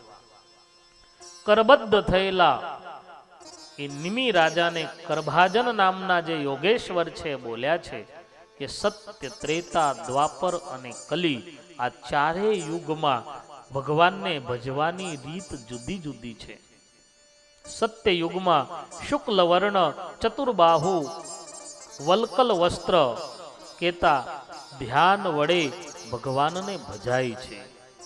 ત્રેતા યુગમાં રક્ત વર્ણ છે, યજ્ઞ વડે ભગવાનને ભજાય છે. દ્વાપર યુગમાં શ્યામ વર્ણ છે, અર્ચન વડે ભગવાનને ભજાય છે. અને કલિયુગની અંદર કેવળ કથા અને કીર્તનના માધ્યમથી જ ભગવાનને ભજાય છે. 4 વર્ણમાં જુદું જુદું કહ્યું છે. શ્રેષ્ઠ કલિયુગમાં છે, કથા, કીર્તન અને નામથી ભગવાનને ભજાય છે. નારદજીએ વસુદેવજીની આ નિમિ અને 9 યોગેશ્વરોના સંવાદની કથા કહી અજ્ઞાન દૂર કર્યું છે. નારદજી ત્યાંથી વિદાય થયા છે. ભગવાન શ્રી કૃષ્ણ હવે સ્વધામ જવાની તૈયારી કરે છે. ઉદ્ધવજીને સમાચાર મળ્યા છે. ઉદ્ધવજી ભગવાન દ્વારકેશ પાસે આવ્યા છે. ઉદ્ધવજીને કહેવામાં આવ્યું છે કે હું તને ભાગવતી જ્ઞાન આપું, એ જ્ઞાનને લઈ અને આપ આ શાપમાંથી મુક્ત બની બદ્રિકાશ્રમમાં જાઓ. એકાદશ સ્કંદની અંદર ભગવાન શ્રી કૃષ્ણએ ઉદ્ધવને ભાગવતી જ્ઞાન આપ્યું છે. એ ભાગવતી જ્ઞાન બતાવતા બતાવતા યદુ અને દત્તાત્રેયના સંવાદની કથા કહી છે. કોઈક વખત યદુ મહારાજે દત્તાત્રેયજીને પૂછ્યું કે મહારાજ, આપ પાસે કશું જ નથી, છતાં આપ આટલા આનંદમાં કેમ રહો છો? મારી પાસે બધું જ છે, રાજા છું, સોનાની નગરી છે, બધું જ હોવા છતાં સોનાની પાટ છે, સોનાની ખાટ છે, સોનાની થાળી છે, હજારો સેવકો છે, બધું હોવા છતાં તમારા જેવો આનંદ નથી. તમારું જીવન મસ્તીમાં કેમ છે? ભગવાન દત્તાત્રેયજીએ યદુને પોતાના જીવનની કથા કહી છે કે મારા જીવનમાં સૌથી મોટો ગુણ, હું કોઈમાંથી પણ ગુણ ગ્રહણ કરું છું. મારા જીવનમાં 1 2 નહીં 24 ગુરુઓ મેં કર્યા છે. દત્તાત્રેયજીનું જીવન બહુ સમજવા જેવું છે. 24 ગુરુ કર્યા એટલે 24 જણા પાસે કઈ મંત્ર લેવા નહોતા ગયા. જ્યાં દ્રષ્ટિ પડી પૃથ્વી વાયુ આકાશ જળ અગ્નિ ચંદ્ર સૂર્ય હોલો અજગર સમુદ્ર પતંગિયું મધમાખી હાથી મદને ઉતારનારો તેમજ પારધી મૃગલું માછલું પિંગલા વેશ્યા ટીટોળી નાની છોકરી બાળ બનાવનારો સર્પ કરોડિયો અને છેલ્લે ભમરો, આ 24 જણામાંથી મેં કંઈક ને કંઈક ગુણ લીધો છે. કોનામાંથી કયો ગુણ લીધો છે એ વિસ્તારથી કથા બતાવવામાં આવી છે. મારો સ્વભાવ ગુણગ્રાહી છે એટલે હું મારી મસ્તીમાં જોઉં છું. આ 24 જણાને મેં મારા જીવનમાં ગુરુ બનાયા છે. ભગવાન દ્વારકાધીશ ઉદ્ધવજીને આવા બધા પ્રસંગો કહી અને ભાગવત ધર્મનો ઉપદેશ આપ્યો છે. બદ્ધ મુક્ત આત્માની વાત કરી છે. સાધુ તથા ભગવાનના ભક્તોના લક્ષણો બતાવ્યા છે. સત્સંગનો મહિમા બતાવ્યો છે અને કુસંગથી જીવની અધોગતિ થાય છે. ભક્તિની શ્રેષ્ઠતા બતાવવામાં આવી છે. વિષ્ણુપદ પામવામાં ઘણા બધા વિઘ્નો આવે છે. 4 પ્રકારના આશ્રમો 4 પ્રકારના વર્ણો, બધા જ વર્ણ આશ્રમ અને ધર્મનો ઉપદેશ આપ્યો છે. ભક્તિયોગ જ્ઞાનયોગ અને કર્મયોગ જે ગીતાની અંદર ત્રણેયનો સમન્વય કર્યો છે એનો ઉપદેશ આપ્યો છે. અંતમાં ભક્તિયોગ અવંતિકા બ્રાહ્મણનું દ્રષ્ટાંત આપી અને સમજાયો છે. આત્માનો ઉદ્ધાર પોતાના આત્મા વડે જ થાય છે. ઉદ્ધવજીને કહેવામાં આવ્યું છે કે હવે આપ બદ્રિકાશ્રમ તરફ જાઓ. ઉદ્ધવજીએ વિદાય લીધી છે. ભગવાન દ્વારકેશે હવે પોતાની મનુષ્ય લીલાને સંકેલી લીધી છે. બધા જ યાદવો મદિરાનું પાન કરીને પ્રભાસમાં આવ્યા છે. પરસ્પર ઝઘડવા લાગ્યા છે, લઢવા લાગ્યા છે. મદિરાનું પાન કરી અને એ પ્રભાસમાં દરિયાના કિનારે જે વનસ્પતિ ઉગેલી એ વનસ્પતિને ઉપાડી એકબીજાના માથા કાપવા લાગ્યા છે. મદિરાનું પાન મદ્યપાન આ માણસને ક્યાંથી ક્યાં લઈ જાય છે.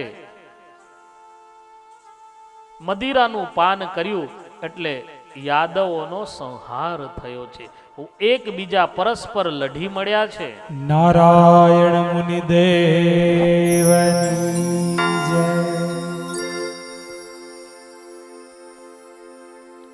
પ્રભાસ ક્ષેત્રમાં યાદવનો સંહાર થયો છે. ત્યાં જ એક વડલાના ઝાડ નીચે પરમાત્મા પગ ઉપર પગ ચડાઈને બેઠા છે. જરા નામના પારધીએ દૂરથી ભગવાનના ચરણમાંથી જે તેજ નીકળતું હતું એ તેજને જોયું. તેજના દિશા તરફ જરા પારધીએ બાણ છોડ્યું છે. એ બાણ પરમેશ્વરના પગમાંથી પ્રવેશ કરી માથામાંથી નીકળ્યું છે. આકાશમાંથી ધ્વનિ થયો છે ઓંકારનો ઓમ શાંતિ ઓમ શાંતિ ઓમ શાંતિ. 3 વખત ઓંકારનો નાદ થયો છે. પરમેશ્વરના શરીરમાંથી દિવ્ય તેજ નીકળી અને ભગવત ધામમાં ગયું છે. આ જરા પારધી પૂર્વ જન્મનો વાલી હતો. પરમેશ્વરની જે લીલા છે જન્મ કર્મ અને અંતર્ધ્યાન લીલા એ દિવ્ય હોય છે. એકાદશ સ્કંદને વિરામ આપ્યો છે. એકાદશ સ્કંદ રૂપી પુષ્પ પરમેશ્વરના ચરણમાં સમર્પિત કરી અને સુખદેવજીએ દ્વાદશ સ્કંદનો પ્રારંભ કર્યો છે. સ્વધામાનુગતે કૃષ્ણ યદુવંશે વિભૂષણે કસ્ય વંશો ભવત પૃથ્વ્યા મેતદા ચક્ષવ મે મુને. દ્વાદશ સ્કંદના પ્રારંભમાં પરીક્ષિતે હાથ જોડ્યા છે. સપ્તમ દિવસની સંધ્યાનો સમય હતો. પરીક્ષિતજીએ પૂછ્યું કે ગુરુદેવ, ભગવાન સ્વધામ ગયા પછી આ પૃથ્વી પર કોનું રાજ્ય આવ્યું? શુકાચાર્ય બોલે છે કે પરીક્ષિત, ભગવાન સ્વધામ ગયા પછી પરીક્ષિતજીએ સુખદેવજી મહારાજે કલિયુગનું વર્ણન કર્યું છે. થોડા જ સમયમાં કલિયુગનો પ્રારંભ થશે અને એ કલિયુગની અંદર કોનું રાજ્ય થશે નક્કી નથી. ઘણા બધા રાજાઓના મંત્રીઓ કપટ કરી રાજાઓને મારી નાખશે અને પોતે રાજગાદી ઉપર બેસી જશે. પછી ચાણક્ય નામનો મંત્રી આવશે, એ શાસન કરશે. પછી તો આ ભૂમિના ઘણા બધા અલગ અલગ ભાગ થશે અને ઘોર કલિયુગ જ્યારે થશે ત્યારે જેનામાં કપટ હશે, અનીતિ હશે, એ રાજ્ય કરી શકશે. ખોટું બોલશે એ રાજ્ય કરી શકશે. કલિયુગના ધર્મનું વર્ણન કર્યું છે. કલીના પ્રભાવથી નીતિ અને ધર્મનો નાશ થશે. મા બાપની સેવા કોઈ કરશે નહીં. દીકરાઓ માતા પિતા પાસેથી ફક્ત અપેક્ષાઓ રાખશે. દ્વાદશ સ્કંદમાં કલિયુગમાં થનારા રાજાઓનું વર્ણન કરી, કલિયુગનું વર્ણન કરી અને ઘોર કલિયુગ જ્યારે આવશે ત્યારે શંભલપુર નામના નગરમાં વિષ્ણુયશ નામના બ્રાહ્મણને ત્યાં કલ્કીનો અવતાર થશે. હજી તો કલિયુગનો પ્રારંભ છે, હજી તો 5000 વર્ષ ગયા છે. આ તો બહુ પછીની વાત છે. ઘોર કલિયુગ કેતા મનુષ્યની આવરદા 20 વર્ષની થઈ જશે. ગાયો બકરી જેવી થઈ જશે, બકરી બિલાડા જેવી થઈ જશે. આવું બધું થશે. અત્યારે 100 વર્ષની ઉંમર છે પણ ભાગ્ય જ કોક 100 પૂરા કરતું હશે. 50-60 થાય ત્યારે ભગવાનને કહેવે લઈ જા. કલિયુગની અંદર બતાવવામાં આવ્યું છે કે એ ઘટતા ઘટતા ઘટતા 20 વર્ષ. હવે 20 વર્ષમાં એ પરણે ક્યારે, દીકરા ક્યારે થાય. 5 વર્ષનો હશે ત્યારે લગ્ન થઈ જશે અને 8 વર્ષનો થશે દીકરા થઈ જશે. અને એવો સમય જ્યારે આવશે ત્યારે ભગવાન કલ્કી નારાયણ પ્રગટ થઈ અને પુનઃ અધર્મનો નાશ કરી અને ધર્મની સ્થાપના કરશે. દ્વાદશ સ્કંદને વિરામ આપતા શુકાચાર્ય બોલે છે કે પરીક્ષિત, હવે તારે કશું સાંભળવું હોય તો કે. જ્યાં સુધી હું અહીંયા સભામાં છું ત્યાં સુધી તક્ષક અહીંયા આવી નહીં શકે. પરીક્ષિતે હાથ જોડ્યા છે કે ગુરુદેવ, હું ધન્ય બન્યો છું, હું તૃપ્ત બન્યો છું. પ્રત્યક્ષ હવે મને અનુભવ એવો થાય છે. ગમે તેવો તક્ષક આવીને દંશ કરે તોય હવે વાંધો નથી. મને અનુભૂતિ થાય છે ભગવાનના દર્શનની. અનેક આશીર્વાદ આપી અને શુકાચાર્ય ત્યાંથી વિદાય થયા છે.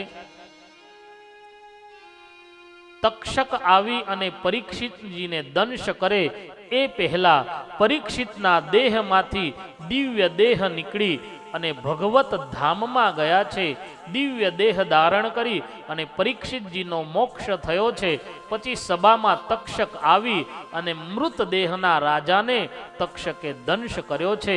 સુત પુરાણી શૌનકાદિકોને કહે છે કે પરીક્ષિતજીનો મોક્ષ થયા પછી માર્કંડે ચરિત્ર કહી અને છેલ્લા શ્લોકમાં ભગવાનના નામનો મહિમા બતાવે છે.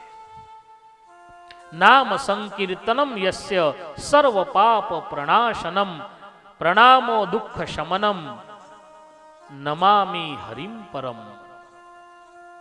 સુત પુરાણી કહે છે કે આખા ભાગવતજીનો સારાંશ પરમેશ્વરના નામ કીર્તનની અંદર રહેલો છે. સર્વ પાપોને એ નાશ કરનાર છે. સુત પુરાણીજીએ દ્વાદશ સ્કંદને વિરામ આપ્યો છે. દ્વાદશ સ્કંદ રૂપી પુષ્પ પરમેશ્વરના ચરણમાં સમર્પિત કરી આપણે પણ અહીંયા કથાને વિરામ આપીએ. વાલા ભક્તો, એ પહેલા બે શબ્દ મારા.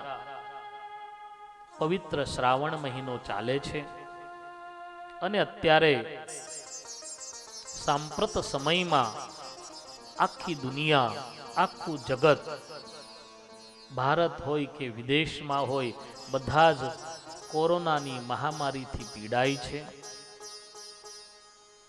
એવા સમયમાં બધા જ ભક્તોને ઘરે બેઠા કથાનો લાભ મળે, ઓનલાઈનના માધ્યમથી ભગવાનના ચરિત્રો સાંભળી શકાય, એવા શુદ્ધ ભાવથી, શુદ્ધ હેતુથી મેદપુરના વતની અક્ષર નિવાસી પરમ ભગવદીય અરવિંદભાઈ ચુનીભાઈ પટેલ એમના પરિવારજનોએ નક્કી કર્યું. આમ તો મેં કથામાં વાત કરી હતી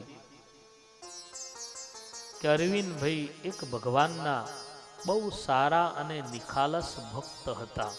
એમના દીકરા અહીંયા બેઠા છે, એમના મોટા ભાઈ બેઠા છે, નિલ્પેશભાઈ બેઠા છે.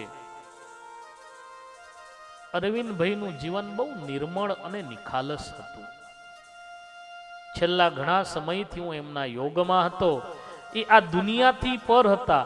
મારું તારું, મારી તારી કરવામાં એ માનતા નહોતા. હું અને મારો ભગવાન, હું અને મારો ઠાકોર. મંદિરમાં દર્શન કરવા આવે, ભગવાન નારાયણ મુનિ દેવના દર્શન કરી અને નીચે કોઈ સંતો હોય, બ્રહ્મચારી બેઠા હોય, પગે લાગીને ચાલતા થાય. ક્યારેય પણ કોઈ જોડે કોઈ માથાકૂટ ન કરે, કોઈ બીજી વાત ન કરે. અને આવા ભગવાનના મહાન ભક્ત હતા. એટલે જ એમની પાછળ, એમની સ્મૃતિમાં આવું દિવ્ય સુંદર સત્કાર્ય થયું છે. પહેલે દિવસે મેં કહ્યું હતું, ભગવાનના ભક્તના મોક્ષ માટે આ કાર્ય ન હોય, એ તો ભગવાનના ધામમાં જ છે. એમની સ્મૃતિમાં હજારો લાખો ભક્તોને આ કથાનો લાભ મળે. અહીંયા ભલે તમે 5 જણ બેઠા છો, પણ હજારો ભક્તોએ આ કથાનો લાભ લીધો છે. એટલે આ યજમાન પરિવારે જે દાખલો કર્યો છે એ સાર્થક છે. એમની ભાવના એવી હતી કે પવિત્ર શ્રાવણ માસ છે, એટલે એ નિમિત્તે ભગવાનની આજ્ઞાનું પાલન થાય, ભગવાનના ચરિત્રો સંભળાય, એટલે આપણે ઓનલાઈન ભગવાનની કથા કરીએ. એમના પરિવારમાં એમના દીકરા પરમ ભક્તરાજ નિપમભાઈ એ પણ બહુ સારા ભગવાનના ભક્ત છે. બ્રહ્મચારી મહારાજ અહીંયા બેઠા છે. નિપમભાઈને જો એને બ્રહ્મચારી મહારાજ કે દાસના દાસ આયા. અને ખરેખર દાસના દાસ જેવું જ એમનું જીવન છે. ઘણી વખત તો અમને એમ થાય કે આ નિપમભાઈ ધંધો કરે છે કે આખો દિવસ મંદિરમાં જ હોય છે. બહુ સંતોષી એમનું જીવન છે. 2 ટાઈમ રોટલા પૂરતું મળી જાય એટલે ઇનફ છે. 2 ટાઈમ રોટલા જમાય એટલું મળી જાય, પછી તો આખો દિવસ ભજનમાં રહે છે. એમના પરિવારમાં, એમના ઘરના એ પણ બહુ સારા સત્સંગ પરિવારમાંથી મુખી પરિવારના દીકરી છે. એમને પણ બહુ સારો સત્સંગ છે. એમના બંને દીકરા ને દીકરી એ પણ હજી નાના છે, પણ બહુ સદગુણી છે. મંદિરમાં આવે ને સંતોને એ દીકરો પગે લાગે એટલે ખબર પડે કે આ મેદપુરનું બાળક છે. એમના પરિવારમાંથી વડીલ કાકા બદ્રિકભાઈ અહીંયા બેઠા છે. એમના દીકરા નિલ્પેશભાઈ બેઠા છે. આખોય પરિવાર પરંપરાનો સત્સંગી છે. વડતાલવાસી લક્ષ્મીનારાયણ દેવ સાથે અતૂટ જોડાયેલો આ પરિવાર છે. અક્ષર નિવાસી મોટા ગુરુના આશીર્વાદ છે. શાસ્ત્રી સ્વામી બાલકૃષ્ણ દાસજી અને પૂજ્ય ગોવિંદ સ્વામીની આજ્ઞામાં વર્તનારો આ પરિવાર છે. જ્યાં પણ જાય ત્યાં દેવના થઈને રહેનારા આ ભક્તો છે. ગામ છોડી બિઝનેસ માટે, ધંધા માટે સુરતમાં આવીને રહ્યા છે. એટલે વડતાલવાસી લક્ષ્મીનારાયણ દેવનું અહીંયા મંદિર, નારાયણ મુનિ દેવને કાયમને માટે આ ભક્તો વળગેલા છે. નારાયણ મુનિ દેવ સિવાય ક્યાંય માથું ઝૂકે નહીં એવા આ પરિવારો છે. એમના માધ્યમથી આપણને કથાનો લાભ મળ્યો છે. 7 દિવસ બદ્રી કાકા અને ઠાકોર કાકા 2 જણા પરીક્ષિત બની અને કથા સાંભળી છે. ઘણા મને એમ કહેતા હતા કે આ હોલમાં કેવી રીતે કથા કરશો, સામે કોઈ નહીં હોય તો કેવી રીતે કથા થશે. શુકાચાર્યએ એક પરીક્ષિતજીને જ લક્ષ્યમાં રાખી અને કથા કરી હતી. આપણે ભગવાન નારાયણ મુનિ દેવ રાધા વિહારી લાલને લક્ષ્યમાં રાખી અને આ કથા કરવી હતી. મને કોઈ ફરક ન પડ્યો, મને ખબર ન પડી કે મારી સામે કોઈ બેઠું છે કે નથી બેઠું. જે શૈલીમાં હું કથા પહેલા કરું છું એ જ શૈલીમાં મેં આ કથા કરી છે. એવું નથી કે સામે કોઈ નથી એટલે કથામાં કોઈ તફાવત રહે. હું પણ મારા જીવને ભાગ્યશાળી માનું છું કે આ પરિવારના માધ્યમથી 7 દિવસ સુધી મને પરમેશ્વરના ચરિત્રો ગાવાનો લાભ મળ્યો છે. ભગવાનની કૃપાથી, ગુરુજનોના આશીર્વાદથી, પૂજ્ય મારા ગુરુ અક્ષર નિવાસી શાસ્ત્રી સ્વામી વિશ્વપ્રકાશ દાસજી અને પૂજ્ય ગોવિંદ સ્વામીજીના આશીર્વાદથી જે મારામાં કંઈક સદગુણો આવ્યા છે, આ શાસ્ત્રોને ભણ્યો છું.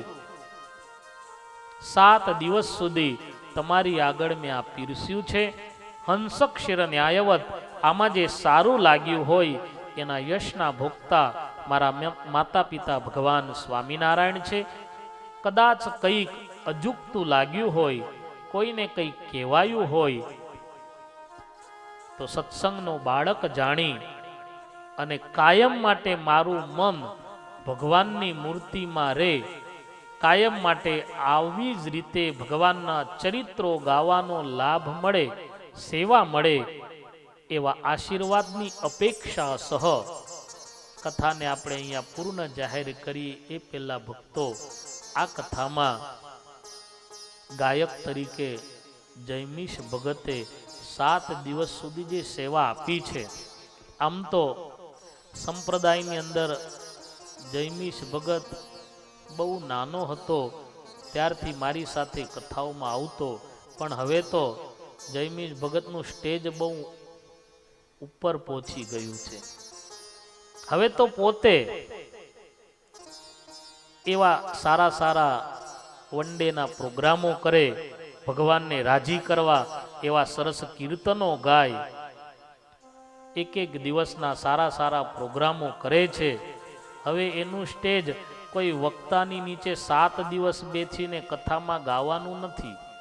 પોતે જ મોટા ગાયક છે, છતાં પણ સંતોને રાજી કરવા, ભગવાનને રાજી કરવા માટે મેં કહ્યું કે 7 દિવસ તમારા સંગીત ટીમને આવવાનું છે.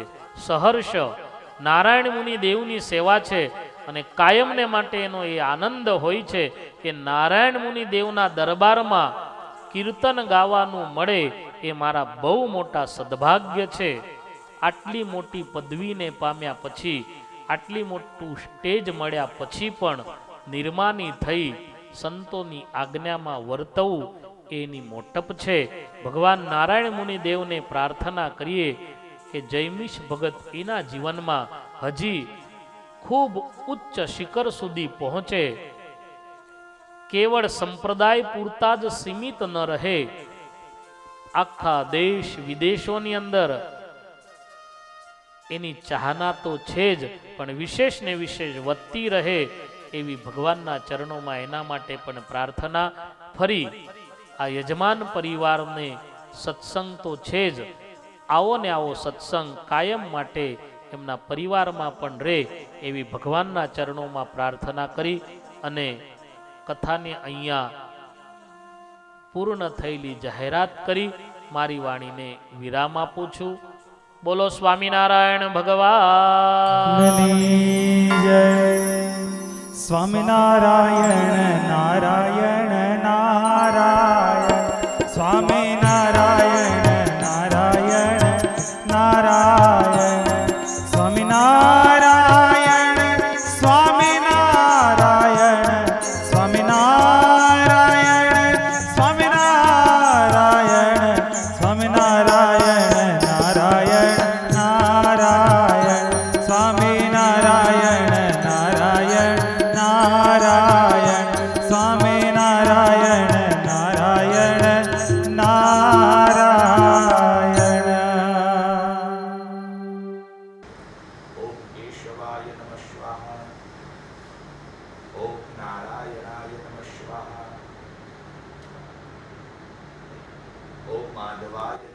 स्वाहा चौथी बार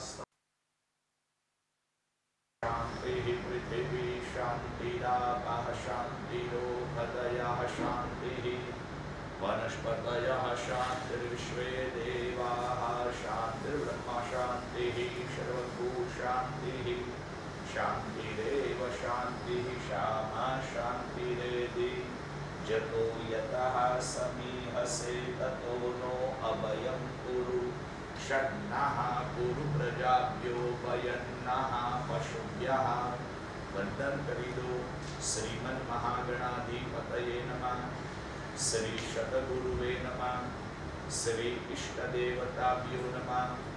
श्री कुल देवताभ्यो नमः। श्री लक्ष्मी नारायणाभ्यां नमः। श्री नर नारायणाभ्यां नमः। श्री राधा राधा रमणाभ्यां नमः। श्री राधा मदन मोहनाभ्यां नमः। श्री गोपीनाथाय नमः। श्री सिद्धि विनायकाय नमः। ओम नमो हनुमते कष्टभंजनाय नमः। श्री सिद्धेश्वर महादेवाय नमः। ओम नमो भगवते श्री हरिकृष्णाय नमः।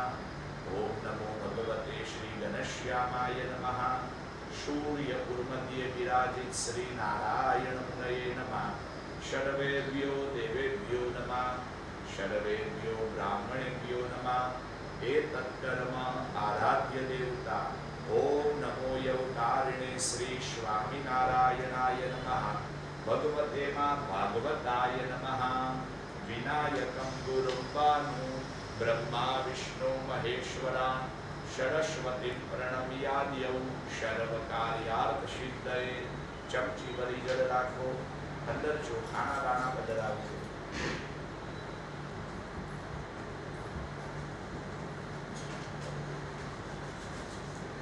ગંધર્વારા પુરાવેશામ નિત્ય પુષ્ટાંતરીષિણીમ ઈશ્વરીમ સર્વભૂતાનાં તામિહોપવૈ શ્રિયમ।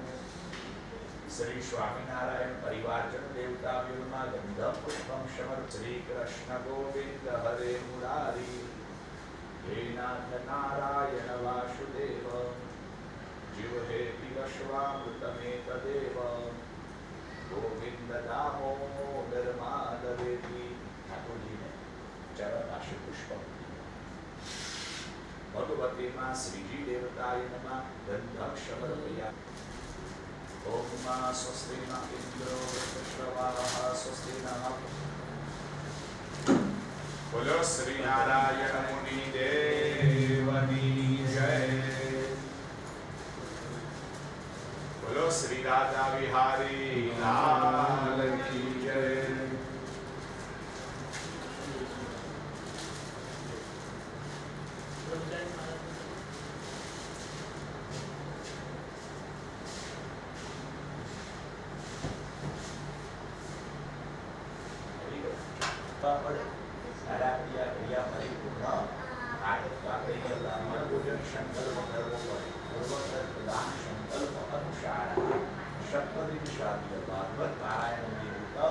ब्राह्मणायो इदम भोजयिष्ये। जल पधरावी दो। नारायण देवने वंदन કરી આપણે ભગવાનને પ્રાર્થના કરી તમે શું કરશો? બ્રાહ્મણ ભોજન કરાવીશું। ચમચી ભરી પાણી લે બતાવવામાં આવ્યું છે। એ દાન આપવું પડે। ગાયનું તો દાન મેં તમને બતાવ્યું। તુલસી ક્યારો લાવો। એ તુલસી ક્યારાનું દાન ગુરુને મંદિરમાં આપવું પડે। નિયમ એવો છે દાન કરવા જેથી તમારા પણ પાપોનું પ્રાયશ્ચિત થાય અને એમને પણ જીવાત્માને ઉત્તમ લોક મળે। તો આ કયો સંકલ્પ છે? દાન સંકલ્પ। 16 દાન। કેટલા દાન? 16 પ્રકારના દાન। દાન ગણવા દઈએ તો સોનું ચાંદી બધા બોદાન આવ્યા। તો આપણે ભગવાનને કહીશું મારી શક્તિ અને ભક્તિ પ્રમાણે શું કરું છું? દાન કરું છું। તો એનાથી તમે મારા પાપમાંથી મને મુક્ત કરજો અને જીવાત્માને ઉત્તમ લોક આપજો।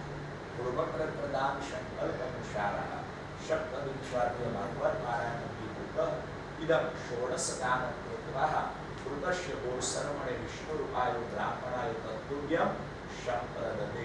श्री स्वामिनारायणाय नमः बोलो અને જળ પધરાવી। સ્વામિનારાયણ દેવની જય। શાંતિ નિર્ભય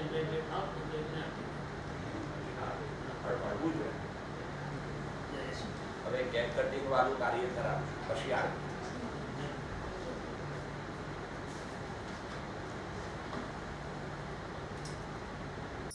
Happy birthday to you. Happy birthday to you. Happy birthday to Chaitanya Swami. Happy birthday to you. Om Jaya Sadguru Swami. Prabhu Jaya Sadguru Swami. Sahajanand દયાળુ સહજાનંદ દયાળુ બળવંત ભવ નામી ચરણ સરોજ તમારા વંદુ કર જોડી ચરણે શીશ ધરાતી દુઃખ નાખ્યા તોડી નારાયણ નર ભ્રાતા દ્વિજ કુળ તનુધારી પ્રભુ દ્વિજ કુળ તનુધારી પામર પતિત ઉધાર્યા અગણિત નર નારી નિત્ય નિત્ય નવતમ લીલા કરતાય વિનાશી પ્રભુ કરતાય વિનાશી 68 તીરથ ચરણે કોટી ગયા કાશી પુરુષોત્તમ પ્રગટનો જે દર્શન કરશે પ્રભુ જે દર્શન કરશે કાળ કર્મથી છૂટી કુટુંબ સહિત તરસે આયવશન કરુણાનિધિ કરુણા બહુ કીધી વાલે કરુણા બહુ કીધી મોક્તાનંદ કહે મુક્તિ સુગમ કરી સિદ્ધિ પ્રભુ જય સદગુરુ સ્વામી યાની કાની ચ પાપાની જન્માંતરકૃતાની ચ સ્થાન સર્વાણિ નશ્યન્તુ પ્રદક્ષિણાં પદે પદે નારાયણ મુનિદેવ.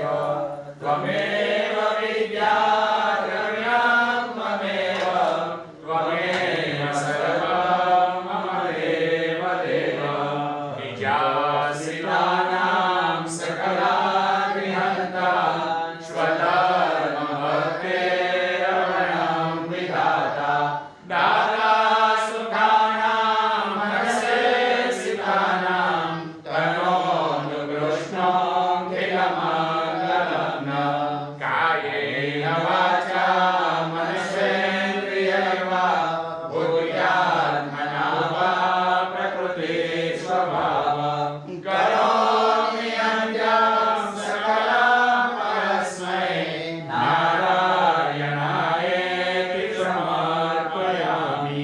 બધા પગે લાગીને બોલો શ્રીજી દેવતા મમ હૃદયે વસતુ. ભગવાને કે ભાગવત પુરાણ વાંચ્યું તો હે શ્રીજી ભગવાન હૃદયમાં વાસ કરજો. બોલો સહજાનંદ સ્વામી મહારાજની જય. લક્ષ્મી નારાયણ દેવની જય. રાધા વિહારી લાલની જય. હરે કૃષ્ણ મહારાજની જય. નારાયણ મુનિ દેવની જય. પિતૃ નારાયણ દેવની જય. સ્વામી નારાયણ ભગવાન